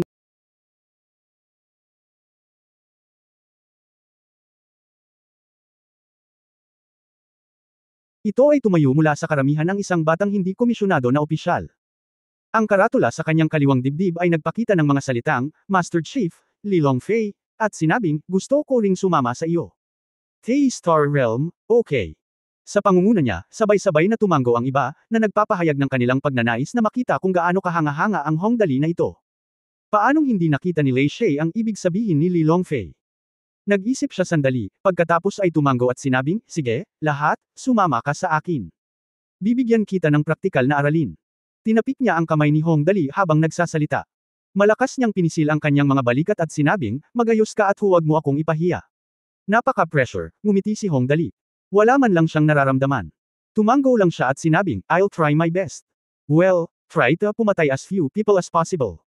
Ang digmaan sa eroplano ay isang bagay na pinag-uusapan ng mga advanced na sibilisasyon sa universo. Sa tuwing sumiklab ang digmaan sa eroplano, 10 bilyon o daan-daang bilyong tao ang mamamatay. Maliit na sukat pa ito. Kung ang sukat ay mas malaki, ito ay susukitan lamang sa trilyon. Hanggat ang sinuman sa eroplanong ito sa universo ay talagang maiiwasan ito. Ngayong naabot na ni Hong Dali ang puntong ito, natural na hindi makakatakas ang face war na ito, kaya maaari na lamang siyang tumayo. Buti na lang at hindi naging walang puso ang lalaking ito, at hindi niya iniisip na big deal ito anyway, hindi ako ang nagpumilit na sumama, kundi ikaw ang nagpumilit na hulihin ako. Huwag mo akong sisihin kung hindi ka lumaban ng maayos. Okay, here you go. You have 5 minutes to prepare. We will set off when the time comes. We will not wait until the deadline. Ibinigay ni Lei Shea ang huling utos, at isang grupo ng mga kabataang non-commissioned na opisyal ang nagmamadaling bumalik upang mag-impake ng kanilang mga gamit at maghanda sa pag-alis. Pagkalipas ng 5 minuto, nang matapos ang oras, pinamunuan ni Lei Shea si Hong Dali at ang isang grupo ng mga batang non-commissioned officer na pinamumunuan ni Li Longfei na sumakay sa Star spacecraft at lumipad patungo sa T-Star World. Kabanata 1225-11-0. Sa spaceship, si Hong Dali ay nakahiga sa kondongan ni Li Nianwei, nakapikit ang kanyang mga mata para magpahinga. Ayon sa kanyang karaniwang pag-unawa sa sistema, ngayon na siya ay naghahanda na pumasok sa larangan ng digmaan ng eroplano upang lumahok sa digmaan sa eroplano, ang sistema ay maaaring kailanganing i-upgrade muli. Oo nga, nakahiga lang siya doon saglit bago tumunog ang malamig na mekanikal na tunog ng system. Naghahanda ang host na pumasok sa battlefield ng eroplano. Na-upgrade na ang system. Mangyaring maghintay. Matapos ang halos 20 segundo, na-upgrade ang system. Nakumpleto na ang system upgrade. Ang kasalukuyang host title ay Star Level Prodigal Son. Star Level Prodigal Son, automatikong kinukuha ng system ang isang Divine Energy Crystal Core para sa bawat 100,000,000 Astral Coins. Divine Energy Crystal Core, pagkatapos maging isang Astral Level na alibughang anak, ay redeem ang iba't ibang mga material para sa makapangyarihang mga props ng kasanayan. Ang bawat 100,000,000 Astral Coins na ginagastos ng host ay maaaring palitan ng 1,000,000 yuan sa Enjoyment Plane. Ang pera sa Enjoyment Plane ay maaaring dumaloy sa positibo at negatibong direksyon ng walang anumang parusa. Ibig sabihin, maaari mo itong gastusin o kikitain nang walang anumang negatibong epekto at walang pakialam ang system tungkol dito. Well, ito ay hindi masama, hindi bababa sa ito ay nagbibigay sa akin ng kapayapaan ng isip. Gayunpaman, nangangailangan ng 100,000,000 Astral na barya upang ipagpalit para sa isang Divine Energy Crystal Core. Napakamahal ng bagay na ito. Pag-upgrade ng kasanayan sa host, pag-upgrade ng titulo ng pinakamatalik na kaibigan ng hayop ang host ay maaaring mag-utos ng anumang hayop sa eroplanong ito at maaaring makipag-ugnayan sa mga hayop sa ibang mga eroplano. Ang komunikasyon ng mga hayop ay umiiwas sa mga salungatan. Ang pamagat ng matalik na kaibigan ng kalikasan ay na-upgrade Elemental Affinity, ang epekto ng Elemental Shock Skill ay na-double. Ang epekto ng Dogleg Halo ay tumaas ng 50% at ang saklaw ng epekto ay nadagdagan ng pataas. Hoy, ito ay mabuti, utos ng mga hayop. Maaari itong magkaroon ng malaking epekto. Hindi banggitin ang Elemental Affinity at Elemental Shock, ang epekto ng Dog-Legged Halo ay kahanga-hanga rin. Ito ay dapat ituring na ang pinaka-praktikal na pag-upgrade sa oras na ito, haha. Ang pagbabagong anyo ng Starry Sky Knight ay pumasok na sa ikatlong yugto. Ang epekto ay tumaas, at ang pinakamataas na kapangyarihan sa pakikipaglaban ay 5,000,000. Ang bawat pagbabagong anyo ay kumokonsumo ng 100 attribute point. Karagdagang paliwanag, para sa bawat 10,000,000 Astral na barya na nawala, automatikong nagdaragdag ang system ng 1 punto ng katangian. Mga punto ng katangian, mga consumable, maaaring kopyahin. Oo. Ang pagbabagong Star Knight ay lubhang kapaki-pakinabang din. Bahala na siya kung magpapakitang gilas at mag-sample sa mukha. Ang sistema ay ipinakilala dito. Pagkatapos ng isang paghinto, magsisimula ang misyon, ang ikalawang yugto ng epikong misyon, paggalugad sa mga lihim ng digmaan sa eroplano. Gantimpala ng misyon, hindi alam.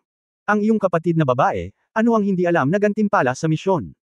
Pagkatapos ay nagpatuloy ang system, ang ikatlong yugto ng pangwakas na kakayahan ay naka-standby at hindi pa nakumpleto. Bueno, 1,000 mga puntos ng tagumpay, ito ay tila kailangang palakihin. Matapos mailabas ang lahat ng mga gantimpala at mga gawain, ang boses ng system ay ganap na nawala. Ipinikit ni Hong Dali ang kanyang mga mata, lubos na nasisiyahan sa pag-upgrade na ito. Simple lang. Pagbutihin lamang ang iba't ibang mga kakayahan at katangian, at pagkatapos ay maglabas ng isang follow-up na misyon, na hindi naman masama. Habang siya ay nakahiga, dahan-daang lumapit si Ling Xiaoyi at nakangiting sinabi, "Young Master, may balita mula sa Shenglongxing." Oo, iniangat ni Hong Dali ang kanyang ulo sa hita ni Li Nianwei. Dahil dito ay bahagyang namula ang magandang mukha ni Li Nianwei, at siya ay bumantong hininga, ano ang balita? Pakinggan natin ito. Sumuko ang pamilya Zhu, at 70% ng ari-arian ay inilipat sa iyong pangalan, Young Master. Ling nang sabihin ito ni Xiaoyi, huminto siya, pagkatapos ay huminga ng malalim at sinabing, sa kabuuan ay 4,860 bilyong Shenglong coins. Damn! Ang dami! 48,600 Shenglong coins sa kabuuan. Bilyon-bilyong mga barya ng Shenglong. Isa itong astronomical figure. Biglang nanlaki ang mga mata ni Hong Dali, napakayaman ng pamilya Zhu. Oo, nakangiting sabi ni Ling Xiaoyi, inilipat ng ulo ng pamilya ang lahat ng ari-arian ng pamilya Zhu sa iyo, Young Master. Dagdag pa, Lei Zishang idinagdag ang karagdagang 500 bilyon na inilaan sa iyo ng iyong kamahalan, ang iyong kabuuang mga ari-arian ay ngayon ay kabuuan. Tahimik siyang nagkalkula, at sa wakas ay nagulat, 550 bilyong Astral na barya. 55 bilyong Astral na barya.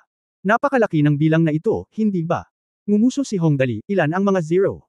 11-0. May 2 pang 5 sa harap. Tinakpan ni Ling Xiaoyi ang kanyang bibig at matamis na ngumiti. Hindi naman masama, labis na kasiyahan ang naramdaman ni Hong Dali, ngunit bilang isang alibughang antas ng bituin, kailangan niyang maging mahinahon at mahinahon, bueno, mayroon pa bang iba? Hindi pa. Bilang isang 9 na taong gulang na talunan una sa lahat, ang personal na sekretarya ni Hong Dali na si Ling Xiaoyi, ay pinamahalaan ng mahusay ang mga gawain ni Hong Dali, ngunit sinabi ng padre de pamilya na siya ang may ganap na kontrol sa likuran, kaya huwag mag-alala. Sa likuran ay kung nasaan si Shenglongxing, Hongxing ang ibig sabihin ni Yu dito ay ang bumagsak na pamilya Zhu, at ang pamilyang Bei ay halos walang magawa kundi ang humiga. Mula sa puntong ito, talagang hindi na kailangang mag-alala. Well, mabuti iyon. Iniunat ni Hong Dali ang kanyang katawan at nakangiting sinabi, "Naku, nakarating na ako sa hakbang na ito nang hindi ko alam. Itinuturing ba akong kasing yaman ng bansa? Young master will always be the best." Rich people, malumanay na tinulungan ni Lin Wei si Hong Dali na ayusin ang kanyang mga damit na kulubot sa pagtulog, at nakangiting sinabi, "Hindi lang pera. Maganda sa akin ang mga salita ni Sister Wei." Ngumiti si Hong Dali at tumingin sa kanya. Ang holographic projection sa spacecraft, mukhang may pupuntahan tayo. Naku, hindi ko alam kung ano ang surface war na ito. Oo nga, habang nagsasalita siya, binuksan ni Teniente General Lei Shei ang pinto at pumasok. Nang makita niya si Hong Dali ay nagsabi, "Dali, natanggap mo na ba ang pera? Naglaan ako ng 500 bilyon sa iyo, ngunit kailangan mong magtrabaho ng husto para sa akin." "Oo, natanggap ko ito, huwag kang mag-alala," tumanggo si Hong Dali, "pero iyon lang. Ako ay isang baguhan. Hindi pa ako nakapag-utos ng ganoong kalaking labanan." Hindi mahalaga, hindi masyadong inisip ni Lei Shei. Hinailan niya pataas ang holographic projection at nag-click dito ng 2 beses. Button, at sa lalong madaling panahon, ang holographic projection ay naging isang cosmic starry sky. Sa gitna, may malaking black hole. Iba ang black hole sa karaniwang nakikita ng mga benefactor. Ito ay radial, at may mga pare-parehong bagay. Lumipad mula sa loob palabas. Napakalupit ng mga plane wars, sabi ni Lei Shei, ngunit kung tayo ay umaasa sa personal na lakas, tayo ay kasalukuyang kapantay ng mga hukbo sa ibang mga eroplano. Tinawag kita dito pangunahin dahil ang iyong mga taktika ay medyo hindi mahuhulaan. Ibig kong sabihin, maaaring mabawasan ang mga casualty ng ilang mga sundalo. Makakamit nito ang layunin. Sinabi niya na hindi ito masyadong mahirap, at naunawaan ni Hong Dali ang ibig niyang sabihin, "Gusto mong bawasan ko ang mga pagkatalo sa labanan, tama ba? Dapat walang masyadong problema." "Oo, tama iyan." Sa pagsasalita tungkol sa mga pagkatalo sa labanan, sinabi ni Lei Shei sa seryosong tono, "Bawat sundalo ay may pamilya. Maaaring may mga asawa, anak, ama at ina. Umaasa ang bawat kamag-anak ng sundalo na mabubuhay sila. Bumalik ka. Tao rin ako, at natural na ayaw kong hintayin ng pamilya ko ang pagbalik ko para lang magkaroon ng earn na babalik ako. Naiintindihan mo ba kung ano ang babalikan ko?" Sinabi ni Hong Dali na may pambihirang pagkaseryoso, "Alam ko ang ibig mong sabihin." "Okay. Mukhang mas magiging seryoso talaga ako sa pagkakataong ito. Intindihin mo na lang." Itinuro ni Lei Shei ang holographic projection. Sa oras na ito, lahat ng mga batang sarhento na nakaupo sa paligid ay natipon. Halika rito at hintayang marinig ni Lei Shei na ipaliwanag ang kasalukuyang sitwasyon. Sa kasalukuyan, ang pinto sa eroplano ay nabuksan. Ang lugar na ito ay nakikipaglaban sa loob ng mga dekada at nasa isang estado ng tug of war. Dahan-daang sinabi ni Lei Shei, ngunit ito sa hindi malamang dahilan, maraming tao mula sa ibang mga eroplano ang dumating mula sa gate ng eroplano sa nakalipas na 2 araw. Ang kabuuang bilang ay humigit kumulang 60 bilyon. Ang lakas ng mga taong ito ay hindi masyadong mahina. Ang ilan sa kanila ay nagsimulang makipag-away sa amin nang dumating sila. Ang ilan ay sumalakay sa mga nakapaligid na lugar at nagtatag ng kanilang sariling mga base, na halatang nagpaplanong labanan tayo sa mahabang panahon. Kaya ang kasalukuyang sitwasyon ay napakasimple. Walang paraan para isara ang pinto ng eroplano, kaya ang magagawa lang natin ay pigilan sila sa pagtakbo. Upang pigilan silang sakupin ang ibang mga planeta at patayin ang mga sibilyan. Matapos marinig ito, naunawaan ni Hong Dali. Sa madaling salita, ang pinakamalupit na bahagi ng larangang ito ay nasa labasan ng gate.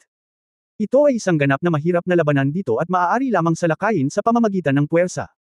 Ang mas mahina ay ang mga mula sa ibang eroplano na tumakas. Ang pangunahing ruta ng bahaging ito ay upang makahanap ng isang angkop na base, magtatag ng isang linya ng depensa, at magplano upang maglaro ng isang matagalang digmaan sa kanilang sariling panig. Well, madali lang, tumingin si Hong Dali kay Lei Shei, lumabas ka at patayin ang bawat isa, at hulihin ang mga tumakas.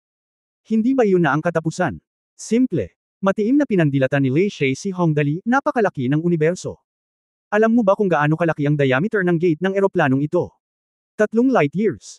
Sa madaling salita, sa gate ng eroplano na ito bilang sentro, maraming mga kaaway ang maaaring lumitaw sa anumang lugar sa loob ng 3 light years. Lumabas at sirain ang isa-isa, maaari ka bang lumapit? 3 light years, ang distansya ng isang light year ay 950 bilyong kilometro, 3 light years ay 2,850 bilyong kilometro, napakalaking saklaw, kahit na ang lahat ng mga tropa mula sa daan-daang Star Realms ay pinakilos, natatakot ako na hindi nila ito mapipigilan. Naku, medyo malaki, huwag kang mag-alala, pag-isipan ko muna. Agad na hinawakan ni Hong Dali ang kanyang baba at pinag-isipan ito. Sa oras na ito, ang lahat ng mga batang sarhento ay nagsimulang magsalita ng tahimik, posible ba? Ang pang-ibabaw na larangan ng digmaan na ito ay hindi kasing ganda ng labanan sa kampo. Sa ganoong kalaking saklaw, malinaw na imposibleng pigilan ang mga kaaway mula sa ibang mga eroplano na tumakbo sa paligid. Hindi, ito ang pinakamahirap na bagay tungkol sa mga digmaan sa eroplano. Hindi tulad ng tayo ay nakikipaglaban sa lupa, at ang labasan ay isang eroplano. Ang gate ng eroplano na ito ay isang sphere, at maaaring lumitaw ang mga kalaban sa anumang punto, at ang saklaw ay malaki. Talagang imposibleng harangan ito. Maaari lamang tayong lumaban at humabol ng sabay-sabay. Malaki talaga ang gate na ito patungo sa eroplano. Mahirap pakisamahan. Wala akong maisip na magandang solusyon. Lahat ay labis na nag-aalala sa sitwasyon. Hindi nakakagulat na hindi ako optimistiko tungkol dito. Sa ganoon kalaking lugar, imposibleng pigilan ang paglapit ng kalaban. Imposibleng pumunta doon. Ang pagpunta doon ay halos mga hulugan ng kamatayan. Ang pinto ng eroplano ay bumukas dito, ibig sabihin, ang mga malalakas na lalaki mula sa ibang mga eroplano ay magsasama-sama dito, ngunit kung sila ay sumugod dito, walang sinasabi kung saang eroplano sila papasok. Kapag nagkahiwa-hiwalay na sila, papatayin lang sila. Ibahagi. Mukhang ang maalamat na tactical na henyo ay walang iba kundi iyon, tumingin si Li Longfei sa mukha ni Hong Dali at malamig na ngumuso, hindi ka ba naliligaw pagdating sa larangan ng digmaan ng eroplano? Kabanata 12:26, parang Diyos na kaaway. Dali, hindi mo kailangang masyadong mabalisa. Pumunta muna tayo sa lokal na lugar para sakupin muna ang kapangyarihan ng militar. Alam din ni Lei Shay na hindi ngayon ang oras para mabalisa. Hindi naman kasi matatapos ang face-to-face war na ito sa loob ng isang araw o dalawa, kaya mas mabuting pumunta muna sa lokal na lugar para sakupin muna ang kapangyarihang militar. Kunin ito at hilingin kay Hong Dali na gamitin ito ng malaya. Anyway, kasama siya rito, tiyak na imposibleng kumilos ng walang ingat si Hong Dali. Oh, okay, tumango si Hong Dali, pagkatapos ay nag-isip muli, at biglang bamulong ng ilang salita sa tainga ni Ling Xiaoyi. Hindi nagtagal ay kinuha ni Ling Xiaoyi ang order at dumiretso upang ayusin ang mga bagay. Ang Tei Star Realm Battlefield ay matatagpuan sa isa sa mga medium-sized na galaxy sa Star Realm na ito. Ang kabuuang populasyon ng Kalovakang ito ay humigit kumulang 10 trilyon. Ang gate ng eroplano ay nasa gitna mismo ng kalawakan. Ang pinakamalapit doon ay isang lalaking nagngangalang Tuka. Ang planeta ay halos kasing laki ng Earth. Ngayon ang mga tao sa Tuka ay halos lumipat na. Ang buong planeta ay nabago sa isang malaking interstellar fortress. Ang mga sasakyang pangkalawakan ay pumapasok at lumalabas sa panapanahon, at maraming mga interstellar na planeta sa paligid nito. Ang mothership ay patuloy na nagpapatrolya. Hindi nagtagal, pumasok si Hong Dali at ang iba pa sa kapaligiran ng Tuka Star at dumaong sa isang lugar na puno ng mga kuta ng bakal. Saludo. Sa sandaling lumapag ang spacecraft, ilang mga opisyal na mukhang mga opisyal ang lumapit at sumaludo, Lieutenant Griffin ng Tei Star Command Branch, nakilala ko si Teniente General Lei Shay. Well, okay. Okay, excuse me. Bahagyang tumango si Lei Shay, at pagkatapos ay nagtanong habang naglalakad sa loob, pag-usapan muna natin ito. Isang grupo ng mga tao ang pumasok sa loob na may halong galit, at pagkatapos na makapasok sa kuta, sila ay bumaba, at hindi nagtagal ay nakarating sila sa isang lugar. May mga bulwagan na puno ng iba't ibang kagamitan sa pagsubaybay, na dapat ay ang punong tanggapan ng labanan. Nakahanap si Lei Shay ng upuan na mauupuan at nagtanong, ano ang partikular na sitwasyon dito? Sa pagpunta dito, sinabi lamang niya kay Hong Dali ang pangkalahatang sitwasyon, para sa partikular na sitwasyon. Natural, ang taong namamahala dito ay dapat na nakakaalam ng pinakamahusay. Ang kasalukuyang sitwasyon ay napaka-unoptimistic. Nagpatawag si Teniente Griffin ng holographic projection sa gitna ng bulwagan. Ang partikular na larawan sa pagkakataong ito ay mas malinaw kaysa sa nakita niya nang dumating siya. At ito ay nahahati sa 8 malalaking lugar. Ipinakilala ni Griffin, mayroong humigit kumulang 100 bilyong malalakas na lalaki mula sa ibang mga eroplano na dumarating mula sa gate ng eroplano. Lahat sila ay napakalakas. Sa katunayan, ito ay wala. Ang mga nakaraang digmaan sa eroplano ay tungkol sa sukat na ito. Ngunit ang problema ay sa pagkakataong ito, isang napakalakas na tao ang lumitaw sa pangkat ng mga magsasaka. Oh, isang napakalakas na tao. Nang marinig ito, sumimangot si Teniente General Lei Shay. Sa pangkalahatan, ang pangunahing labanan sa mga digmaan sa eroplano ay mga ulo, ibig sabihin. Malamang na ginamit ng magkabilang panig ang kanilang tropa para punan ito hanggang sa sarado ang pinto ng eroplano. Ang kabuuang oras ay halos 100 taon. Ang mga nangungunang powerhouse mula sa iba't ibang eroplano ay madalas nalilito. Halimbawa, ang Demon King at Flame Dragon King na kilala noon ni Hong Dali ay malamang nakabilang sa kategoryang ito at itinuturing na unang antas ng mga pinuno ng kampo. Ngunit sa pagkakataong ito, ang sinabi ni Griffin ay halatang hindi ang ibig niyang sabihin. Ang pangalan ng taong ito ay Tang Xin. Inilabas ni Griffin ang isang holographic projection screen at 2 beses itong naklik. Maya-maya may lumabas na tao sa screen. Ito ay isang lalaki sa edad na 30s, na nakaupo sa isang malaking dragon chair na may kalmadong ekspresyon. Ang lalaki ay nakasuot ng purple attire, na may itim na background na hanggang sahig at gintong sinulid na nagpapakita sa mga gilid, at may 3 pulgadang lapad na sinturon na batong pang-alahas sa kanyang baywang. Ang mga kulay ay kumikislap. Ang buong figure ay lubhang marilag. Ang pag-upo lamang doon ay sapat na upang tumingin sa antas ng mata sa mga ordinaryong tao, na may malawak na balikat at makitid na baywang. Siya ay may halos masasamang anyo, lalo na ang matatalim na mga gilid at sulok, at ang kanyang bahagyang singkit na mga mata ay nagpapatingin sa kanya ng mga tao ngunit hindi nakakaramdam ng kahit katiting na kasamaan, tanging walang hangganang kamahalan. Ang balat ng lalaki ay partikular na napakalinaw at kumikinang pa sa kinang ng mainit na jade, tulad ng isang sanggol na katatapos lang ng isang buwan.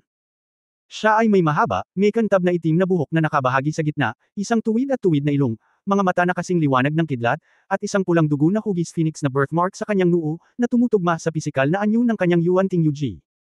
Ang isang sulyap dito ay ginagarantiyahan na hinding-hindi ito makakalimutan. Ang lalaking ito, na tila isang hari ng demonyo ay dumating sa mundo, ay ang napakalakas na tao na binanggit ni Griffin, si Tang Zenzan. Ang kanyang pangalan ay Tang Xin, at siya ay kilala bilang Demon King, ipinakilala ni Griffin kay Lei Shay, siya ay lubhang makapangyarihan. Alam na halos lahat ng mga magsasaka sa buong mundo ng paglilinang ay nakikinig sa kanyang mga utos. Kamakailan lamang, sila ay nakikipaglaban sa mga demonyo. Ang resulta ng labanan ay ang angkan ng demonyo ay natalo. Ang ratio ng pagkatalo sa labanan sa pagitan ng Clan Xin at ng demonyo ay tungkol sa isa sa mga demonyo. Ano? Mabangis na tumayo si Teniente General Lei Shay nang marinig niya ang battle ratio na ito. Bumangon ka na. Tinitigan niya ang Demon Lord na si Tang Xin na ipinakita sa holographic projection, bahagyang nanginginig ang kanyang boses, ang battle loss ratio ay 1:15. Paano ito posible? Paano niya nagawa? Hindi masyadong exaggerated ang battle loss ratio na 15, ngunit huwag kalimutan na ito ay isang labanan sa universo. Halos lahat ng dalawang panig ay naglalaban ay hard power, ngunit ang hard power ng cultivation plane at ng demon plane, there is absolutely no way the gap is so big. Sa madaling salita, ang Tang Xin na ito ay dapat na makontrol ang angkan ng demonyo sa pamamagitan lamang ng mga taktika. At malinaw naman, ang pagiging komplikado ng bagay ay higit pa riyan. Ang demonyong haring ito na si Tang Xin ay napakalakas din. Nag-play si Griffin ng isa pang video, ito ang battle video na pinaghirapan naming makuha. Lord Lei Shay, mangyaring panuurin. Ang video. Hindi naman nagtagal, 1 minuto lang. Sa larawan, umuungal ang isang leader ng angkan ng demonyo sa universo at sumugod kay Tang Xin. Ang katawan nito, na mahigit 1,000 metro ang haba, ay gumagalaw sa buong universo na parang isang higanti. Si Tang Xin ay parang maliit na ibon sa kanyang harapan. Ng mga bog. Ang kanyang buong katawan ay lumundag ng may kapangyarihan, at ang kanyang mga mata ay sumambulat sa pulang dugong ilaw. Sa isang malaking mahabang kuko, ang universo ay halos mapunit niya, at ang nakakatakot na enerhiya ay sumabog patungo kay Tang Xin. At ang kuko na ito ay hindi tumigil. Ang pinuno ng angkan ng demonyo ay humakbang pasulong, at ang kanyang kanang kuko ay bumuo ng isa pang kalahating bilog. Ang pangalawang claw force na ito ay mas mabilis at mas apurado kaysa sa una. Sa dagandong, 2 marka ng kuko ang napunit sa espasyo. Isang maitim na bitak ang tumama kay Tang Xin. Ang espasyo ay napunit sa pamamagitan ng kanyang paglipat, at ito ay napakalakas na hindi na kailangang mag-isip ng 2 beses tungkol dito. Ngunit sa sandaling ito, lumipat si Tang Xin. Sa mga mata ni Lei Shay at ng iba pa, nakikita lamang nila ang mga galaw ni Tang Xin na tila napakabagal, bawat maliliit na galaw sa kanyang katawan, kabilang ang mga sulok ng kanyang damit, bawat hibla ng buhok, at maging ang bahagyang singkit na mga mata ni Tang Xin. Ang ekspresyon ni Tang Xin ay sobrang maluwag, habang ang kanyang kaliwang kamay sa likod ng kanyang likod, ang kanyang kanang kamay ay dahan-daang itinaas, tinutukan ang gitna ng kalmo ng pinuno ng demonyo, at bahagyang itinuro. Ang marahas na enerhiya ay lumundag, at ang nakakatakot na mga gasgas na maaaring makapunit pa ng espasyo ay nasa harap ng daliri ni Tang Xin, na nagpapahirap sa anumang karagdagang pagunlad. Boom! Isang bahagyang tunog na parang mga bula ng tubig ang tumunog sa mga tainga ng lahat, at ang malalaki at malalakas na marka ng kuko ay nawala sa malawak na universo ng ganoon. Ang pinuno ng angkan ng demonyo ay mabilis na umatras, ang kanyang mukha ay namutla, ang kanyang mga mata ay hindi nagniningning, at isang bakas ng matingkad na pulang dugo ang dahan-daang damaloy sa gilid ng kanyang bibig. Si Tang Xin ay nanatiling hindi kumikibo, na parang nakagawa lang siya ng isang hindi gaanong mahalagang bagay. Halos lahat sa audience ay hindi makapaniwala sa kanilang mga mata. Iyon ang pinuno ng angkan ng demonyo, isang figure na parang pinuno ng kampo. Siya ay talagang natalo at nasugatan ng hindi man lang nakagawa ng kahit isang galaw ng si Tang Xin ay gumamit lamang ng isang daliri. Paano ito posible? Nanlaki ang mga mata ni Lei Shay, nakatitig kay Tang Xin, na kalmadong nakatayo sa malawak na universo sa larawan, at nag-aalalang nagsabi, paano lilito ang gayong makapangyarihang tao? Anong antas ng lakas itong Tang Xin? Natahimik ang lahat. Ang battle damage ratio na 1:15 ay wala ng iba. Pagkatapos ng lahat, mayroong maraming mga tactical na henyo, tulad ng Marshal Rommel sa kasaysayan ng eroplanong ito. Ngunit ang Tang Xin na ito ay mayroon pa ring napakalakas na personal na lakas, ang gayong kalaban ay isang maladyos na pag-iral. Paano maglaro? Kailangan mo ng mga taktika at kailangan mo ng lakas at lakas. Ang pinuno ng angkan ng demonyo ay talagang natalo sa isang paghaharap. Ayon sa aming detalyadong pagsusuri batay sa video na ito, huminga ng malalim si Griffin at sinabing, ang lakas ni Tang Xin na ito ay dapat na nasa tuktok ng Star Realm, at maaaring umabot pa sa antas ng Sub-God. Sa video, ang kanyang the combat power that instantly explodes with one finger is about 30 million. Ang lakas ng labanan ng isang daliri lamang ay kasing taas ng 30 milyon. Ano bang problema ng ganyang kaaway? Paano mag-spell? Huminga ng malalim si Lei Shay, pagkatapos ay tumingin sa paligid at nakitang tahimik ang lahat. Napakalakas talaga ng Tang Xin na ito. Kung siya ay isang tactical na henyo lamang, maaari pa rin niyang isaalang-alang ang pagputol ng ulo. O baka makapangyarihan lang siya. Ang paggamit ng mas mahuhusay na taktika ay maaaring makabuluhang bawasan ang ratio ng pinsala sa labanan, o hindi bababa sa magpapalakas sa kanya. Ngunit mayroon siyang pareho, at siya pa rin ang pinakamahusay. Dali, kung hindi ito gumana, tumakas tayo ng mabilis, labis na kinabahan si Tang Moxon. Walang paraan upang makipaglaro sa tulad ng isang maladyos na kalaban. Kung hindi gumana, umalis ka na lang. Si Lei Shay ay labis na nadismaya sa oras na ito at walang magawang sinabi, ang kaaway ay masyadong malakas. Sa katunayan, pagkatapos panoorin ang video, isinasaalang-alang ko ang pag-alis ng aming mga tropa at paglikas sa lahat ng malapit sa Noodle Gate. Halos imposibleng talunin ang isang kaaway na tulad nito. Masyado siyang malakas. Wala kaming kalaban-laban na makakalaban niya. Bagamat hindi komportable na aminin ang pagkatalo, alam din ni Lei Shay na hindi siya kayang talunin ng gayong kalaban.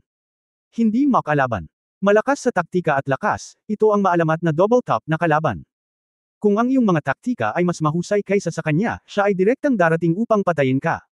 Kung hindi kasing lakas ng taktika niya, papatayin ka niya. Walang away. Well, sa tingin ko maaari nating subukan ito. Tiningnan ni Hong Dali ang imahe ni Tang Xin. Matapos mag-isip ng ilang sandali, hindi na niya piniling tumakas.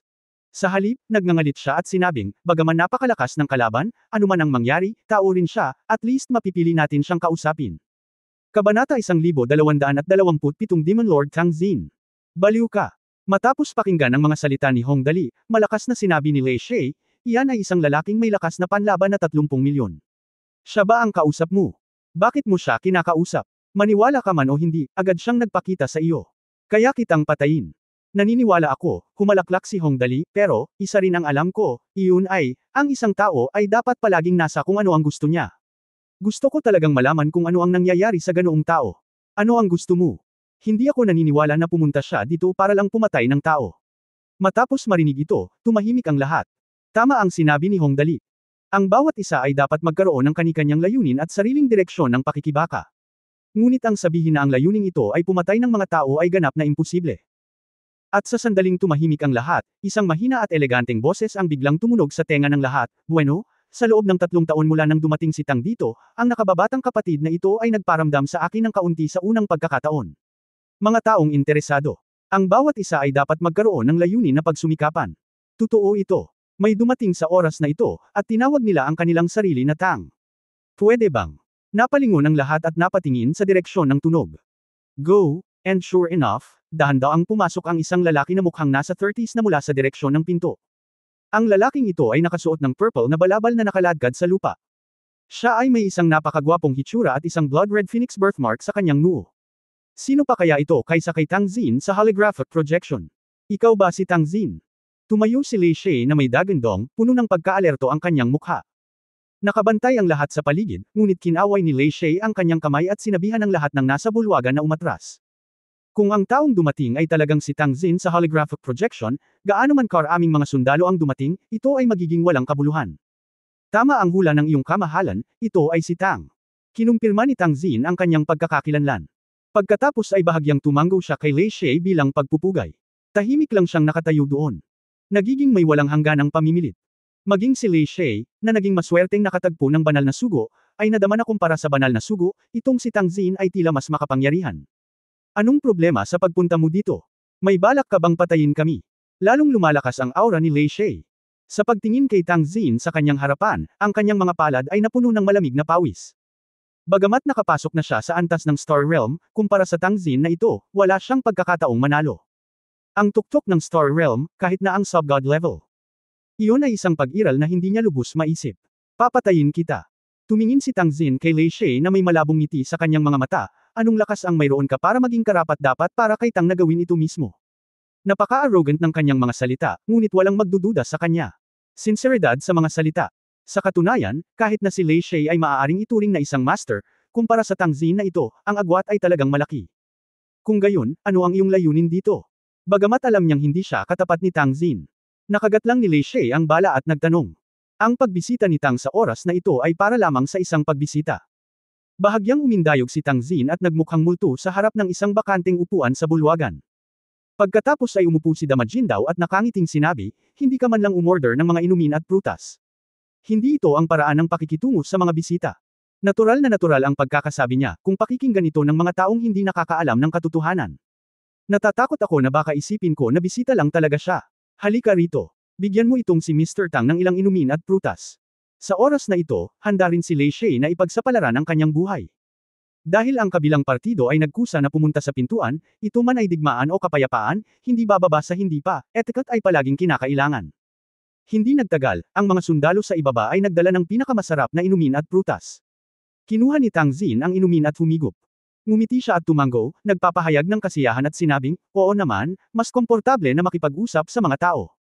Hanggang nang angka ng demonyo siya ay masyadong barbaric, at ang pagkain at inumin na kinakain niya ay talagang hindi gusto ni Tang. Ang paraan ng pag-inom niya ng tubig ay napaka-elegante, at kasama ng kanyang Yuandeng Yueze figure, talagang ginagawang hindi siya nagustuhan ng mga tao. Sa kabutihang palad, lahat tayo ay sibilisadong tao pagkatapos ng lahat. Umupo din si Lei Shay, tumingin kay Tang Xin, at dahan-daang nagtanong, Sir, maaari mo bang sabihin sa akin ang layunin ng pagpunta dito? Ang Tang Xin na ito ay dumating dito ng kakaiba, kaya kailangan niyang magtanong. Dahil sinabi ni Tang na siya ay dumaan, kung gayon siya ay talagang dumaan. Ngumiti si Tang Xin at hindi nagalit.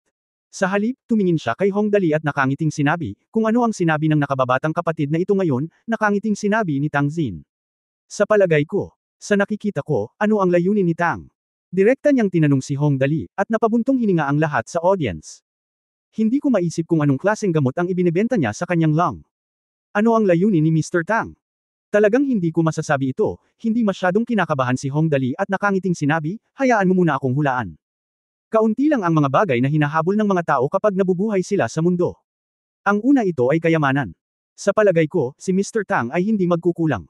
Kung siya ay pandak, hindi siya dapat pumunta dito upang kunin ito, tama ba? Haha, nakababatang kapatid, ang sinabi mo ay kawili-wili, tumawa si Tang Xin at sinabi, bueno, para kay Tang, ang kayamanan ay walang iba kundi ang paglipas ng mga ulap at hindi na kailangan. Kung gayon, paano ang tungkol sa kapangyarihan?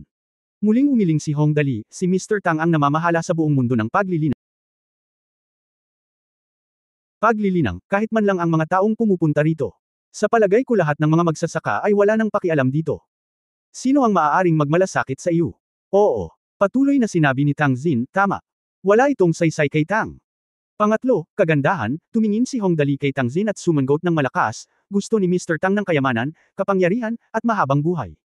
Napakagwapo niya, nakakaramdam ako ng selos habang nakatingin lang sa kanya.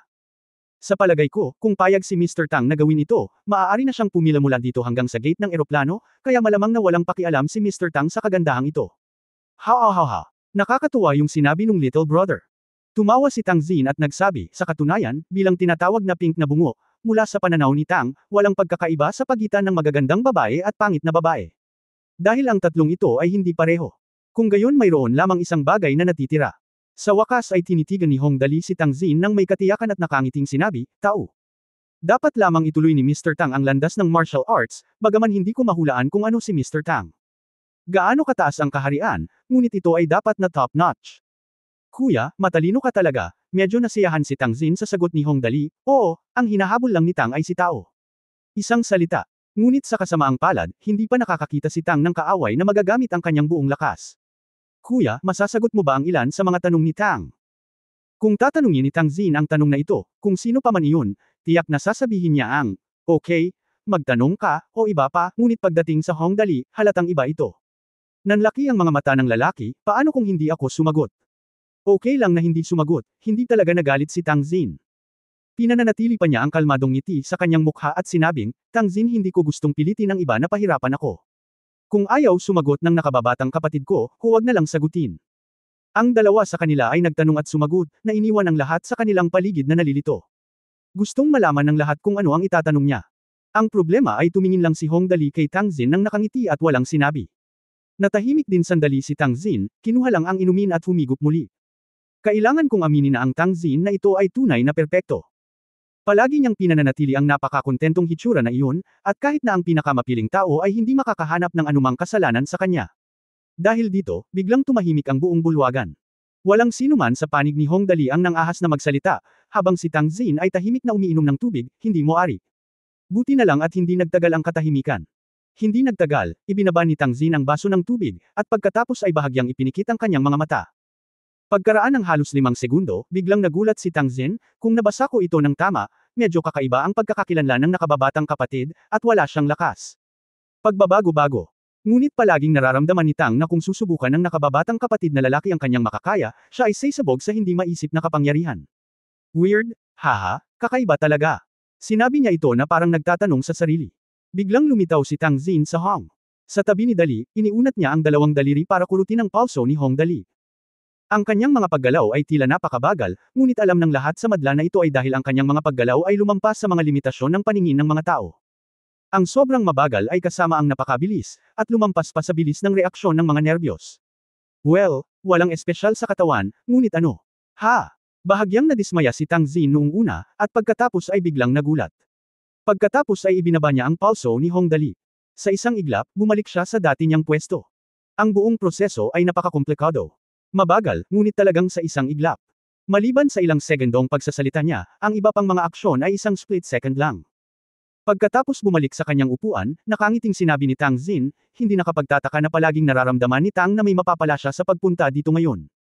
Kaya naman, nakakalito ang sinabi niya kaya walang sinumang naruroon ang makahuhula sa ibig niyang sabihin. Ibig sabihin. Ngunit sa oras na ito, tumayo na si Tang Xin, ngumiti kay Hongdali at nagsabi, mukhang malaki ang natamo ni Tang ngayon, isang kakaibang kapatid na lalaki, at isang kakaibang babae. Nang sabihin niya ito, tumingin siya kay Gu Feifei na sumulyap sa gilid at nakangiting sinabi, ito ay isang kawili-wiling kombinasyon, marahil ito ay lilikha ng ilang mga himala, ngunit hindi ito totoo. Anyway, sa kasong ito, nais ni Tang Mo na makita kung ang kombinasyon ng dalawa ay maaaring magbigay kay Tang Mo what a surprise. Habang sinasabi niya ito ay unti-unting lumabo ang kanyang figure. Sa oras na mag-react ang lahat, tuluyan na siyang nawala, na nag-iiwan lamang ng isang pangungusap na tumutunog sa pandinig ng lahat, magtrabaho ng husto. Kuya, napakahina mo talaga ngayon. Mas malakas ka lang ng kaunti kaysa sa mga nakakatawang pinili na iyon. Hindi sapat ang antas na ito, malayo pa rito. Kabanata 1228 Maghari sa mundo, magmahal na kasing lalim ng dagat. Pagkatapos mag-iwan ng mga hindi maipaliwanag na salita, tuluyang nawala si Tang Xin, naiwan lamang si Hong Dali at isang grupo ng mga tao na nakatayo doon na natulala, ganap na nalilito sa sitwasyon. Ang Tang Xin na ito ay talagang napakalakas, napakalakas. Maging si Teniente General Wei Shi, ang pinakamalakas sa lahat ng naroroon, ay walang pagkakataong manalo laban sa kanya. Ngunit malinaw na ang layunin ni Tang Xin na pumunta dito ngayon ay hindi pumatay ng tao. Nagbigay siya ng impresyon sa mga tao na nandito lang siya para sa isang casual na hitsura. Ngunit dahil sa mga posisyon ng parehong partido, paano ito posible? Dali, anong ginagawa nitong Tang Xin dito? Hindi pa rin nakakabawi si Tang Moxon, at kakaibang sinabi, kung gusto mong sabihin na kaibigan siya, halatang hindi sapat. Ngunit kung gusto mong sabihin na kaaway siya, pakiramdam ko ay hindi rin ganoon. Ang pinakamahalaga ay wala akong nararamdamang galit mula sa kanya, at hindi talaga ako galit sa kanya. Demon Lord Tang Xin, ang pinakamalakas na tao sa cultivation plane, isang maladyos na kaaway. Ngunit walang sino man ang maaaring mag-isip na siya ay magiging ganoong tao. Isang malawak na pag-iisip, isang kagandahang loob na maaaring humanga sa sinuman, at isang pares ng mga mata na nakakakita sa halos lahat ng bagay. Ang lahat ay nagpapakita na ito ay isang napaka-espesyal na tao. Itong Tang Xin, ngumiti si Hong Dali at walang magawang umiling, mukhang malalagay ako sa malaking problema sa hinaharap. Maaaring ituring ako ng matandang ito bilang kanyang kalaban, syempre, sa hinaharap. Ha! Hindi, Dali, talaga. Medyo natakot si Tang Moxon, ngunit hindi natin siya matatalo. Kalokohan, sinong makakatalo sa ganyang tao? Kahit si Hong Dali ay masasabi ang pagkakaiba ng Gu Feifei at Hong Dali. Sa kakaibang ugali niya ngayon, malamang hindi niya maitago na may sistema siya. Ang tanging bagay na dapat ikasaya ay marahil ay hindi pa rin niya alam ang pinagmulan ng kanyang sistema. Mula sa sinabi ni Tang Xin bago umalis. Makatitiyak si Hong Dali tungkol sa Tang Xin na ito. Bibigyan niya ng oras ang sarili, at hihintayin niyang lumaki ng dahan-dahan para maging kalaban niya sa hinaharap. Sa isang nakakatakot na kagandahang loob, upang makahanap ng isang kalaban, talagang gusto niya itong aktibong linangin. Dali, ano ang ibig mong sabihin na ang Tang Xin na ito ay talagang gusto lang ng isang kalaban na makakalaban sa kanya? Si Lei Shay ay isang matandang suro, at mabilis niyang naunawaan ang ibig sabihin ni Tang Xin. Ngunit pagkasabi niyan, ang pinakabuod ng bagay ay, magagawa ba ito ni Hong Dali? Iyan ay isang figure na may lakas na labanan na 30 milyon. Anong antas ang Hong Dali ngayon? Maging ang mga kabataang non-commissioned officers sa paligid na kanina pa nakamasid at walang lakas ng loob na huminga ay hindi makapaniwala at bamulong, hindi ba? Sanayin itong Hong Dali na maging kalaban niya. Anong klaseng kakayahan mayroon itong Hong Dali? Sino ang nakakaalam, ngunit ang Tang Xin na ito ay talagang halos maladyos na figure. Napansin mo ba na nakaupo siya roon at umiinom ng tubig, ngunit hindi ko man lang malaman ang kanyang partikular na lokasyon ngayon. Parang nasa pagitan siya ng realidad at realidad. Sigurado ako na kung sasalakayin natin siya, anino lang niya ang matatamaan natin. Kaya niya tayong patayin sa ilang galaw lang. Nakakatakot ang ganyang kalaban. Sa wakas ay makahinga na si Li Longfei sa karamihan. Nang si Tang Xin ay nakaupo doon. Wala man lang ginagawa, bumibilis na ang tibok ng puso niya. Ang nakakatakot na pressure ay parang isang higanting dragon na nakatayo sa harap ng isang daga. Ang kayamanan, kapangyarihan, kagandahan, at katayuan ay walang kahulugan para kay Tang Xin, pagtibayin ni Hong Dali, sa madaling salita, siya ay isang martial arts idiot, o isang hindi magagapi na malakas na tao. Isang layunin lang ang hinahabol niya, na ang kapangyarihan ay patuloy na tumataas. Maaaring kasing lakas ito ng controller ng eroplano, o kahit na mas malakas pa. Talagang nakakaawa siya kahit na gusto niyang makamit ito. Napaka-tragic. Hong Dali. Pagkasabi nito, bumuga ng hangin ang lahat. Anong uri ng estado ang kinakailangan upang makamit ang iyong mga hangarin kapag sila ay natalo? Talaga bang may mga ganyang tao sa mundo? Okay, lahat ay hindi kailangang mag-alala ng labis, hinawakan ni Hong Dali ang kanyang baba at nag-isip sandali, pagkatapos ay sinabi ng may lubos na katiyakan, ayokong makipag-away sa atin si Tang Xin sa ngayon, ngunit tiyak na hindi maiiwasan ang maliliit na pagkatalo. Pagkatapos sabihin ito, nagkaroon ng ideya si Hong Dali na makipaglaban sa iba sa unang pagkakataon. Dahil lang sa pagkakataong ito ang kanyang kalaban ay si Tang Xin, ang pinakamalakas na tao sa cultivation plane, Demon Lord Tang Xin. Sa malawak na universo, isang malungkot na figure ang naglalakad sa mabituing kalangitan. Isang sandali ay narito pa rin siya, at sa susunod na sandali ay maaaring nasa isang desyerto na asteroid. Ngunit sa isang kisap mata, maaaring nasa gilid na naman siya ng isang star system, na pinagmamasdan ng malalawak na yelo sa madilim na liwanag. Demon Lord Tang Xin. Naglakad lang siya ng walang patutunguhan sa universo, at sa tuwing kumikislap siya, maaaring tumawid siya ng ilang light years. Makapangyarihan, malungkot, at hindi makuha ang kanyang mga hangarin kapag natalo, ito ang pinakamalalim na impresyon na iniwan niya sa mga tao. Sa sandaling ito, tiningnan ni Tang Xin ang halos walang kupas na mga bituin sa mabituing kalangitan, na may napakalungkot na ekspresyon, at bamulong, ang Dame Lake ay patag sa sikat ng araw ng taglagas, at ang mga purple na kastanyas ng tubig ay lumilipad na parang brocade-colored na luon. Ziling, mula nang magkakilala tayo 3,000 taon na ang lumipas mula noong araw na iyon. 3,000 taon, sa isang kisap mata. Marahan na bamulong si Tang Xin, at ang tingin sa mga mata ni Tang Xin ay unti-unting naging banayad, at isang larawan ang lumitaw sa kanyang isipan. 3,000 taon na ang nakalilipas, sa kanyang orihinal na mundo. Sa bughaw na kalangitan, malumanay na lumilipad ang mga ibon, berde ang damo, at matayog ang mga bundok. Sa tuktok ng isang burol, isang maislan at mahabang katawan ang nababalot ng puting damit na sutla, nakatayo sa gilid ng bangin na nakaharap sa hangin, na ang kanyang buhok ay malayang umiihip, malayang. Ang pangalan ng babae ay Ye Ziling, at siya ang tanging babaeng minahal ni Tang Xin sa kanyang buhay. Tang Xin, natatakot akong iwan ka, mahinang sabi ni Ye Ziling nang hindi nag-iisip, maaaring panandalian lang, o maaaring panghabang buhay. Huwag mo akong palampasin, okay. Tumabi sa kanya ang mar-angle na katawan ni Tang Xin, hindi siya nagtanong tungkol sa dahilan o resulta, sumagot lang siya ng isang salita, okay. Nagkaroon ng tahimik na katahimikan pagkatapos noon.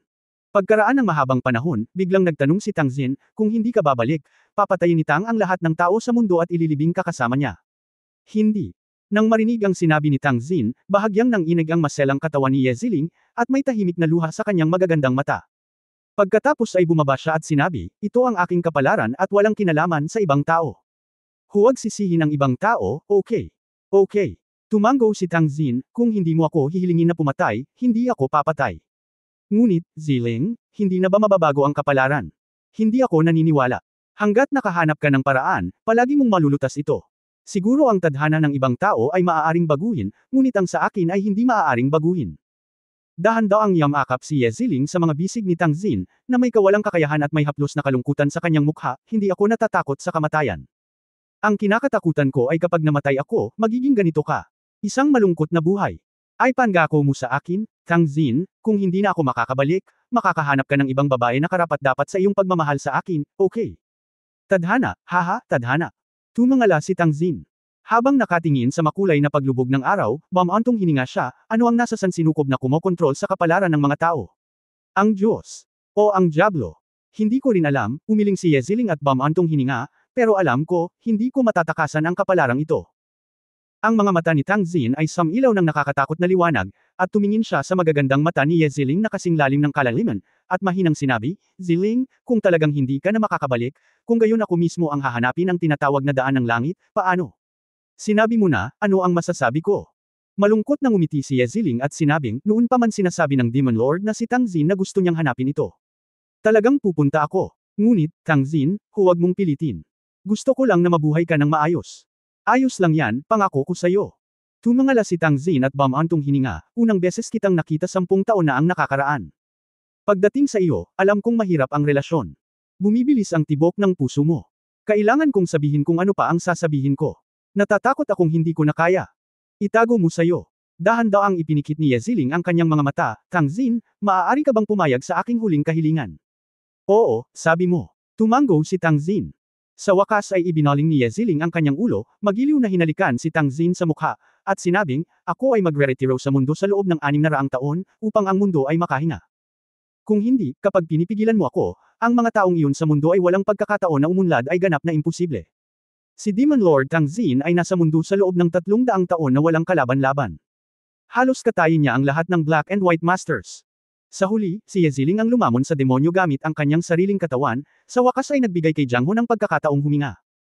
Ngunit kahit na laging may kapangyarihan ang Demon Lord na si Tang Xin na pigilan ang mga bata sa pag-iyak sa gabi, alam ni Yeziling na tiyak na kayang gampanan ni Tang Xin ang 8 karakter na iyon.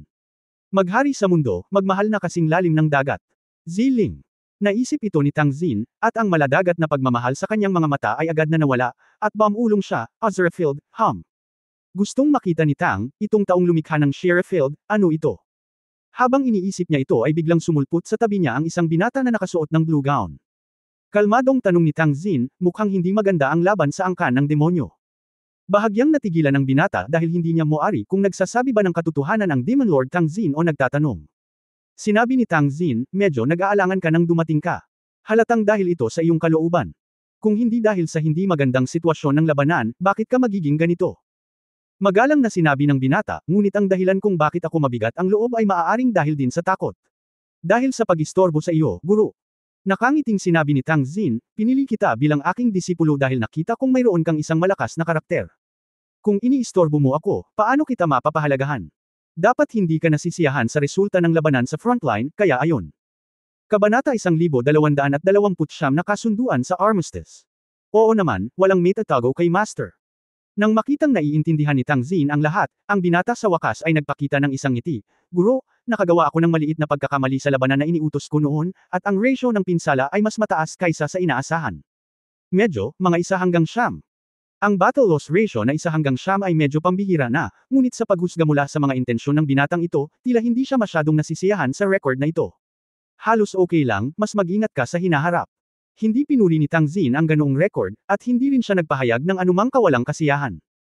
Bigla niyang binago ang paksa at sinabing, sa pagkakataong ito ay dumaan ako upang bisitahin ang lokasyong ito. Nakilala ko ang isang napakakagiliw-giliw na binata sa punong tanggapan ng rehiyon, si Shili, at sa palagay ko ay magagamit mo siya para sanayin ang iyong mga kasanayan. Talagang hiniling ni Tang Xin sa kanyang disipulo na makipagkompetensya kay Hong Dali. Mula dito, makikita na si Tang Xin. Talagang napakataas ng pagsusuri ni Hong Dali. Dahil sinabi ni Master na ang binatang ito ay napakalakas, kung gayon siya ay dapat na napakalakas. Pagkatapos, guro, susunod ako. Ang disipulo ni Tang Xin, na may apelyidong Jiang Shili, ay magalang na nagsabi, handa ka na bang direktang salakayin ang mga tao sa eroplanong ito? Magpadala ng mga tropa. Oo, oo. Nakangiting tumango si Tang Xin at sinabing, pupunta ako sa angkan ng demonyo, natatakot ako na wala silang anumang pagtutol. Kung ganoon, ikaw ang bahala, guro. Disipolo, bumalik ka at maghanda. Magalang na yumuko si Jiang Shili kay Tang Xin, at pagkatapos ay dahan-daang nawala sa universo. Sana bigyan ako ng kagiliw-giliw na kapatid na ito ng ilang mga sorpresa, haha. Sa pag-iisip nito, agad na nawala ang kanyang figure sa mabituing kalangitan. Ang tarangkahan patungo sa T-star plane ay matatagpuan sa isang hindi nakatirang asteroid 2 light-years ang layo. Ang asteroid na ito ay may diameter na humigit kumulang 50,000 kilometro at hindi na nakatira dati, ngunit mula nang magbukas ang pinto ng eroplano. Hindi nagtagal bago ito inookupahan ng angkan ng demonyo at naging pansamantalang kuta para sa angkan ng demonyo at ang kaalyado nito, ang angkan ng makina. At sa oras na ito, mayroong 2 bantay mula sa Machine Clan na nakatayong nagbabantay sa tarangkahan ng command headquarters ng Demon Clan.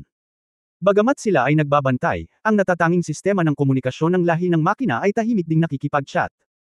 Nako, kapag nakarating na tayo, imposibleng makabalik ng buhay, sabi ng Mechanical Tribe Sentry, may demonyong haring si Tang Xin mula sa cultivator side. Masyado siyang makapangyarihan. Ang pinuno ng demonyong tribo, ang hari ng demonyo na si Kalayer Duo ay natalo sa isang enkwentro. Nako, nakakalungkot. Sumang-ayon ang isa pang Mechanical Clan Sentry, tama, sinira ng Demon Lord na si Tang Xin ang katawan ng Demon King sa isang daliri lang. Hindi ko maisip kung gaano siya kalakas. Hindi ko alam kung paano niya maaabot ang ganoong level. Masyadong nakakatakot. Sabay na bamantong hininga ang dalawa. Ang pagdating mula sa gate ng eroplano ay isang napakatrahedya na bagay sa sarili nito. Dapat silang ituring na isang expeditionary force, at ang posibilidad na gustong bumalik ay halos zero. Ngunit wala tayong magagawa tungkol dito. Ang pinto ng eroplano ay ang labasan dito, at malalaman din natin kung saan ang partikular na lokasyon. Ngunit ito ay ganap na random sa pasukan. Sa kanilang eroplano, maayos ang lahat, ngunit biglang bumukas ang isang pinto sa universo. Pagkatapos ay mayroong isang napakalakas na puwersa na sumipsip sa kanilang lahat. Mukhang mahiwaga rin. Sa sandaling mabuksan ang pinto ng mukha, halos lahat ng mga taong naaakit ay mga malalakas na lalaki na may tiyak na antas ng lakas. Ang mga ordinaryong tao, sa kabilang banda, ay ganap na walang kamalayan sa sitwasyon. Hindi makalusot sa lahat. Kalimutan mo na yan, huwag mo nang isipin yun, walang magawa ang unang Mechanical Tribe Sentry at sinabing, malas lang tayo. Kung tayo ay sip-sip, tuloy-tuloy lang ang laban natin. Sayang, sa katunayan, ang pakikipaglaban ay hindi walang problema, ngunit nakatagpo tayo ng isang malakas na hari ng demonyo, si Tang Xin, at patuloy tayong natalo, nang walang pag-asa ng tagumpay. Hindi, ngayon pakiramdam ko naghihintay na lang tayong mamatay. Ang Mechanical Sentry ay masyadong nalulumbay. Kung tutusin, ang sinumang makatagpo ng tulad ng isang maladyos na kalaban ay magiging lubhang desperado. Dahil dito, habang nag-uusap ang dalawa ay may biglang lumitaw na figure sa kanilang paningin. Ang figure ay naglakad ng hakbang-hakbang na ganoon, ngunit ang dalawang sentinel ng Machine Tribe ay naramdaman na para silang mga ministro na nakakakita sa kanilang emperador. Hindi nila napigil ang lumuhad at sinabi sa nanginginig na boses, "Oo, ang hari ng demonyo. Sige, bumangon ka na." Bahagyang tumango si Tang Xin, at nang walang nakikitang anumang paggalaw mula sa kanya, ang dalawang mechanical sentinel ay nakaramdam ng banayad na puwersa at natural na tumayo. Alam mo, kapag ang kapangyarihan ng isang tao ay umabot sa isang tiyak na antas, napakahirap kontrolin ang mga subtleties. Para sa isang taong madaling sirain ang mundo sa isang galaw, halos imposibleng hilingin sa kanya na mag-ukit ng mga salita sa mga kabibi. Ngunit talagang ginawa ito ni Tang Xin, at napakadali nito. Hindi nagtagal, pumasok si Tang Xin sa gate ng command headquarters ng Monster Clan. Kahit ang gwardya ay hindi alam kung paano siya nakapasok. Parang bukas ang pinto, pero parang hindi ito bukas. Gayunpaman, natural na pumasok si Tang Xin. Ang lahat ay puno ng hindi maipaliwanag na mga contradiction. Ngunit pagdating sa Demon Lord Tang Xin, ito ay natural. Sa lobby ng command headquarters ng Monster Clan, si Demon King Kalildo ay nasugatan sa pag-atake ni Tang Xin noon at nagpapagaling sa ngayon. Ang kanyang katawan ay mas maliit kaysa dati. Ito ay dapat na isang uri ng kakaibang lihim na pamamaraan ng angkan ng demonyo na maaaring kontrolin ang laki ng katawan. Sa tabi ng Demon King, may isang malakas na lalaki mula sa Machine Tribe na nakaupo, tinatalakay ang susunod na plano kasama niya. Lord Kalilda, napakalakas ng Tang Xin na iyon. Kung gusto natin siyang kalabanan, natatakot ako na wala ng pag-asa na manalo. Bagamat walang ekspresyon sa mukha ng malakas na lalaki mula sa tribang mekanikal, bakas lamang ito sa kanyang tono. Ang kawalan ng pag-asa ni Si ay sapat na para marinig ng sinuman. Oo, napaka-desperado rin ng Demon King. Libu-libong laban na ang kanyang nalabanan mula noong debut niya, ngunit hindi pa siya nakatagpo ng ganoong kalaban na wala man lang lakas ng loob na lumaban muli. Hinaplos niya ang kanyang dibdib gamit ang kanyang kamay, bamantong hininga, at sinabing, ang Tang Xin na ito ay masyadong makapangyarihan. 3 taon na ang lumipas mula noong huling labanan, at ang aking mga sugat ay hindi pa ganap na nakaka-recover. Frontline sa itaas, ang mga batang iyon ay palaging nakararanas ng malaking pagkatalo sa mga kamay ng mga magsasaka na kanyang pinamunuan, sayang. Sila ay hindi sapat na malakas sa isang tunggalian, at ang kanilang mga taktika ay hindi kasing husay ng kalaban. Hindi katakataka na halos hindi may pagtanggol ng Demon King ang kanyang sarili. Sa kabutihang palad, hindi ito nagawa ni Tang Xin kamakailan lamang. Walang alamat ng pagkilos, kung hindi, ang angkan ng demonyo ay matagal nang bumagsak. Dahil dito, habang nag-uusap silang dalawa, isang mahina at magnetic na boses ang biglang tumunog, "Brother Demon King, okay ka lang ba kamakailan?" Nang marinig ang boses na ito, ang Demon King na orihinal na nakahiga sa kama ay biglang umupo, hindi makapaniwala. Nanlaki ang kanyang mga mata, "Tang Xin. Bakit ka pumunta rito?" Hindi nagtagal, nakita niya ang parang bangungot na figure, ito ay ang Demon Lord na si Tang Xin. "Pumunta lang ako para tingnan kapag wala akong gagawin. Bakit, hindi ka ba welcome?" Si Tang Xin ay hindi magalang. Ngumiti siya at humanap ng upuan mag-isa, at sinabing, "Sa huling laban, may iniwan si Brother Demon King para kay Tang." Labis akong humanga. Ngayon ay tila gumaling ng husto ang mga pinsala ni Brother Demon King, na talagang kasiya siya. Nagsalita siya sa normal na paraan na hindi maintindihan ni Demon King o ng malalakas na lalaki ng Machine Tribe kung ano ang ibig niyang sabihin. Huminto ang Demon King at nagsabi, "Aaminin ko na hindi ako kasing lakas mo, pero kung gusto mo akong ipahiya, ipinapayo ko sa iyo na sumuko na. Tutal, ako rin ang pinuno ng partido. Maaari akong patayin ngunit hindi mapahiya." "Brother Demon King, seryoso ka?" Nakangiting sabi ni Tang Xin, pumunta si Tang dito para pumirma ng kasunduan kay Brother Demon King. Sa palagay ko ay medyo nahihiya pa si Tang, kaya dapat pumayag si Brother Demon King. "Ikaw naman, Demon Lord. Sino ba ang hindi pumayag?" Nang makitang hindi kumilos si Tang Xin, gumaan ang pakiramdam ng Demon King at nagtanong, "Maaari mo ring sabihin sa akin, masyado akong na-curious, anong uri ng kasunduan ang gusto mong pirmahan kung gusto mong maging alipin mo ang aking angkan ng demonyo? Gusto ko pa ring sumuko dito." Bagamat pilit itong sinabi ng Demon King, talagang hindi siya sigurado sa kanyang puso. Pagkatapos ng lahat, ang Demon Lord na si Tang Xin ay madalas na kumilos ng hindi inaasahan, at hindi niya masabi kung ano ang iniisip ni Tang Xin. Kinabahan din ang malakas na lalaki mula sa Mechanical Race sa gilid. Ang Demon Clan at ang Mechanical Clan ay nasa isang nakakasakit at nagtatanggol na alyansa. Kung bumagsak ang Demon Clan, malamang na mahihirapan ang Mechanical Clan. Sa totoo lang, napakasimple ng kahilingan ni Tang. Sa kanilang pagtataka, ang sumunod na sinabi ni Tang Xin ay parang napakaganda ng pagkanta sa kanilang pandinig, hinihiling lang ni Tang kay kapatid na Demon King na bawiin ang iyong mga tropa. "Kumusta naman ang 3 taong pahinga sa pagitan mo at ako? Isang 3 taong tigil-tigilan. Wala nang mas mabuting gawin ang The Demon King, ngunit pagkatapos ay medyo naghinala siya, "Sir Demon King, hindi ako kapatid, ngunit naghihinala ako. Dapat may dahilan ng biglaang paghiling mo ng tigil-tigilan, di ba?" Bumigay na rin siya. Bagamat natatakot siya kay Tang Xin, mayroon pa rin siyang kaunting pangunawa kay Tang Xin. Kahit na ang Panginoong Demon King na ito ay napakalakas, siya ay napaka-elegante.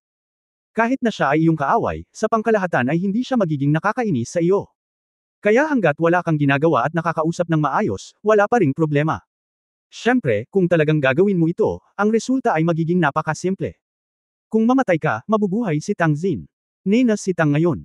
Naglibot siya sa Human Command Center sa eroplanong ito at nakilala ang isang napaka-interesante na kapatid. Nakangiting sabi ni Tang Xin, kaya binalak ni Tang na hilingin kay Disciple Shili na makipag-away muna sa kanya. "Tingnan mo kung ano ang kaya ng binata na ito. Ngunit dahil nag-aaway sila, natural na ayaw kong may mang-istorbo sa akin, kaya dapat maintindihan ni kapatid na Demon King kung ano si Tang." Ibig sabihin ni Xin, tama ba? Naiintindihan ko. Paano makatutol ang Demon King? Dahil sinabi niya iyon, natural na totoo. "Okay, ipinapangako ko sa iyo na sa loob ng 3 taon, hindi ako hahawak kahit isang sundalo mo. Pagkatapos ay salamat sa demonyo. Kuya Wang." Tumayo si Tang Xin, tumanggo sa Demon King, at pagkatapos ay dahan-daang nawala sa harapan nilang dalawa. Kabanata 1230 gumastos muna ng 3 trilyon. Malapit sa gate ng eroplano, sa loob ng Plane War Command sa planetang Tuka. Sa oras na ito, halos isang araw lang umalis si Tang Xin, at biglang may isang sundalo sa ibaba na gumawa ng agarang ulat, mag-ulat, may pagbabago sa kampo ng magsasaka. Ang boses ng sundalo ay labis na nag-aalala, at kitang-kita na ang pagbabagong ito ay ibang-iba sa mga nauna. "Bilis, tingnan natin kung ano ang nangyayari." Nakinig si Lei Shay sa ulat ng sundalo at agad na naglabas ng holographic projection sa command hall. Hindi nagtagal, ang abnormal na lugar ng paggalaw sa gate ng eroplano ay ipinakita sa harap ng mga mata ng lahat. Sa screen, malinaw na umaatres ang mga magsasaka sa maayos na paraan, at ang hindi mabilang na mga magic ship na maaaring maglayag sa kalawakan ay lumalabas sa hanay ng pag-atake ng angkan ng demonyo. Ang nakakapagtaka ay parang napakahusay ng pakikipagtulungan ng angkan ng demonyo. Direktang umatras din ang napakalaking mechanical clan ng mga barkong pandigma at ang Interstellar Queen ng Demon Clan sa isang lugar na 10-10 milyong kilometro ang layo mula sa mga cultivator. At ito rin ang pinakamalayong distansya na natatanaw ni Hong Dali. Habang lumalalim ka, mas magkakaroon ng signal. Kakaiba. Sa pagtingin sa kakaibang sitwasyon na ipinapakita sa screen, napakunot ang noo ni Lei Shay at sinabing, mukhang nakarating na sila sa isang uri ng kasunduan sa tigil putukan, at sabay na binawi ng magkabilang panig ang kanilang mga tropa. Ano ang nangyayari? Ang mga magsasaka at ang mga demonyo ang lahat ng mga angkan ay dumating sa parehong oras, na halatang lampas sa inaasahan ng lahat. Mukhang ibinaling ni Tang Xin ang kanyang target patungo sa amin, hinawakan ni Hong Dali ang kanyang baba, tiningnan ang mga kilos ng mga magsasaka sa screen, at sinabing, Tio Lei Shay, ako na ba ang susunod na manguna? Okay. Ang pagharap sa isang kalaban na tulad ni Tang Xin, talagang hindi gaanong pinagkaiba kung sino ang kukuha ng command. Ibinigay lang ni Lei Shay ang kapangyarihan ng militar kay Hong Dali, lahat, makinig, ito ay isang napakakagyat na sandali, wala akong pakialam kung ano ang iniisip ng lahat. Sa larangan ng digmaan, ang pagpapatupad ng mga utos ay palaging isang patay na utos. Kahit ako sa loob, naiintindihan mo ba? Masyadong seryoso ang sinabi niya. Ang lahat sa paligid nila ay sumaludo at malakas na nagsabi, makinig kang mabuti. Okay, dali, simulan na natin. Nang makitang walang nang ahas na magbigay ng opinyon, sinenyasan ni Lei Shay si Hong Dali na magsimula. Si Hong Dali ay palaging walang puso noong siya ay maligayang alibergo noon, ngunit siya ay napakaseryoso pa rin sa kritikal na sandaling ito at sinabing, okay, kung gayon hindi ako magalang. Mula ngayon, si Tang Xin ay napakalakas. Labanan natin siya ng husto. Walang pagkakataong manalo. Pero halatang hindi siya sasali sa ganoong kalaking labanan. Sa madaling salita, ang ganitong digmaan ay maaaring isa sa mga hamon na gusto niya, kaya lahat ay makatitiyak at huwag mag-alala. Ang labanan na ito ay tungkol sa mga taktika. Hindi alam ni Tang Xin kung paano kumilos, kaya lahat ng naruroon ay gamaan ang loob. Tumango si Lei Shay at sinabing, bueno, kung hindi kikilos si Tang Xin, maaari pa rin tayong lumaban. Bueno, sa palagay na si Tang Xin ay hindi kikilos sa kanyang sarili, sa susunod, ang kailangan nating isaalang-alang ay kung paano mabawasan ang pinsala sa labanan. Tinanong ni Hong Dali si Ling Xiaoyi na nakatayo sa isang tabi, Xiaoyi, kumusta ka sa sinabi ko sa iyo noon? Tapos na, nakangiting sabi ni Ling Xiaoyi, nandito na ngayon si Golden Emperor Gu. On the way. Nakalkula ayon sa oras, makapasok tayo sa Tuko Star sa loob ng 2 oras. Mabuti naman. Tumango si Hong Dali na may kasiyahan. Dali, ibig mong gamitin ang Golden Emperor Gu. Nagulat na sabi ni Lei Shay, talagang mayroon kang napakagandang bagay. Kung ang Golden Emperor Gu na ito ay makokontrol mo, hindi ba nangangahulugan na maaari kang mag-transform sa isang Star Knight? Ang pagbabagong Star Knight ay isa sa mga nangungunang kapangyarihang labanan na kilala sa buong universo. Maliban kay Tang Xin, na hindi alam kung paano linangin sa ganoong kalakas na antas, sinumang maaaring mag-transform sa isang Starry Sky Knight ay magagawang labanan ang sinumang malakas na taong makatagpo niya. Ang pagdating ng Golden Emperor Gu ay isang maliit na plano lamang. Umiling si Hong Dali, imposible para kay Tang Xin na maupo at panuuri ng high-end combat power massacre sa kanyang mga sundalo, kaya ang Golden Emperor Gu ay maituturing lamang na isang tawag. Ang layunin ko ay ipatawag ang Zerg dito. Zerg. Nang marinig ang dalawang salitang ito, alam ni Lei Shay na nakita niya ang tamang tao. Ano ang pinakamalaking bentahe ng Zerg? Ang dami naman. Walang katapusang dami. Wala silang takot o takot, utos lang ang tinatanggap nila. Hindi kalabisan na sabihin na ang Zerg ay ang pinakaperpektong kanya na kumpe sa universo, ang uri na hindi mauubos. Pagkatapos dumating ng Golden Emperor Gu, ang kailangan nating gawin sa susunod ay antalahin ang oras. Tumingin si Hong Dali sa mga taong nakapaligid sa kanya at sinabing, dapat nandito ang kanilang layunin. Itinuro ni Hong Dali ang lupa sa ilalim ng kanyang mga paa, ang labanang ito ang paghahati ng linya sa pagitan ng tagumpay at pagkatalo ay kung ang lugar na ito ay sasakupan nila. Ang pag-okupa sa punong tanggapan ng kaaway ay talagang maituturing na linya ng paghahati sa pagitan ng tagumpay at pagkatalo. Sa proseso ng digmaan, ang mga casualty ay hindi maiiwasan, ngunit ang anumang buhay ay mahalaga. Ang kailangan kong gawin ay bawasan ang bilang ng mga namamatay. Napangiti si Hong Dali, tungkol saan ang digmaan. Hindi ba pera lang? Nagkataon lang na walang kakapusan sa pera. Well, Xiaoyi, konte ka ng lahat ng kumpanyang gumagawa ng mga mothership sa kalapit na Star Realm, pati na rin ang mga kumpanyang gumagawa ng mga mechanical housekeeper. Ilang bilyon ang mayroon ako ngayon? 55 bilyong Star Realms. Barya, Young Master. Nakangiting sagot ni Ling Xiaoyi. Well, tama. Bumili muna tayo ng mothership at mechanical steward na nagkakahalaga ng 2 trilyong yuan, at pagkatapos ay kumuha ng mecha na nagkakahalaga ng 1 trilyong yuan. Lahat sila ay dapat ang pinakamahusay. Si Hong Dali ay talagang isang taong gumagastos ng pera nang hindi kumukurap. Tulad ng isang casual na pangungusap, 3 trilyon ang ginugol. Okay, Young Master, kukontakan kita kaagad. Tinanggap ni Ling Xiaoyi ang utos at umalis. Baliw ka talaga. Nagulat si Lei Shay at sinabing, 3 trilyon, ginugol lang ng ganito. Pera pa rin ito ng pamilya Zhu, hindi mahalaga. Walang pakialam si Hong Dali. Ang matandang ito ang lalaki ay palaging mayaman at gumagastos ng pera nang hindi kumukurap. Ang pagbili ng napakaraming mothership na matalinong butler at mecha ay karaniwang nangangahulugan ng pagpapalit sa mga sundalo ng mga walang buhay na bagay. Hindi bababa sa mapapabuti nito ang pangkalahatang lakas ng labanan ng mga sundalo sa pamamagitan ng ilang mga antas, kasama ang isang hukbo ng Zerg upang kumilos bilang kumpe ng kanyan. Pagkatapos ng conversion, ang battle loss ratio ay direktang binabaan. Siyempre, ito lang ay hindi sapat, dahan-daang sabi ni Hong Dali, sa kasalukuyan, ang pinakakailangan nating alalahanin ay ang maagang yugto, iyon ay, ang panahon bago itawag ang Zerg. Kung ang Zerg ay dumating, nag-evolve at sumanib sa mothership, kung gayon sa pagdaragdag ng mga mecha na iyon, masasabing mayroon tayong kapayapaan ng isip. Ngunit bago iyon, kailangan nating manatili. Natahimik ang lahat. Para kay Tang Xin, siya ay naging napakalakas na lahat ng tao sa mundo ay isang sangla, kaya para sa kanya, ito ay isang laro lamang, isang tunay na laro. Ngunit para sa Hong Dali, ang larong ito ay maaaring laruin, ngunit dapat mayroong isang kinakailangan, iyon ay, ang bilang ng mga nasawi ay dapat kontrolin. Alam mo, ang bilang ng mga taong napatay sa isang digmaan ay maaaring masukat sa daan-daang milyon. Karaniwang nakakaharap niya ang bawat asong gala ay kailangang iligtas. Ha! Si Hong Dali ay Alexander na talaga ngayon, ang huli, Uncle Lei Shay, lumingon si Hong Dali kay Lei Shay, mag-publish ka ng mensahe para sa akin, sabihin mo lang na sa aking bayan ay may tore ng buhay doon sa bagong lupa. Kung ang Zerg species ay isinama doon, walang negatibong epekto. Tore ng buhay. Ito ang tunay na pamatay na sandata ni Hong Dali ngayon. Ang perang ginastos sa pagbili ng mga mothership o mecha dati ay ginawa para maantala ang paghahanda. Ang tunay na mamamatay na sandata ay ang Sky Knight na lumabas mula sa pagsasanib ng Zerg strange race at ng mga tao. Dapat mong malaman na kapag nakikipaglaban sa universo, ang vacuum state sa universo ay ang pinakamalaking kaaway ng sangkatauhan. Kung gusto mong lumaban sa ganitong kapaligiran, maaari ka lamang umasa sa mga mothership at mecha. Ngunit sa pagharap sa magic spacecraft ng cultivator at iba't ibang makapangyarihang magic weapon, wala talagang kalamangan. Lalo na kapag nasira ang pagiging ina, ang mga tao ay walang pagkakataon na umalis kahit na gusto nila. Ngunit ang Sky Knight ay ganap na naiiba. Makapangyarihang kapangyarihan, malayang lumilipad sa universo, makapangyarihang sandata, masasabing napakahusay nito sa bawat aspeto. Kapag ang Sky Knight ay may palabas ng maramihan, tiyak na makakapagtatag ito ng isang malakas na kalamangan laban sa hukbo ng mga magsasaka. Mayroon bang magandang bagay? Matapos marinig ang mga salita ni Hong Dali, natigilan si Lei Shay. Natural na alam niya kung anong uri ng pag-iral ang Heavenly Knight. Kung ang Heavenly Knight ay pinagsama ng walang anumang negatibong epekto, pupunta ako kaagad, ha.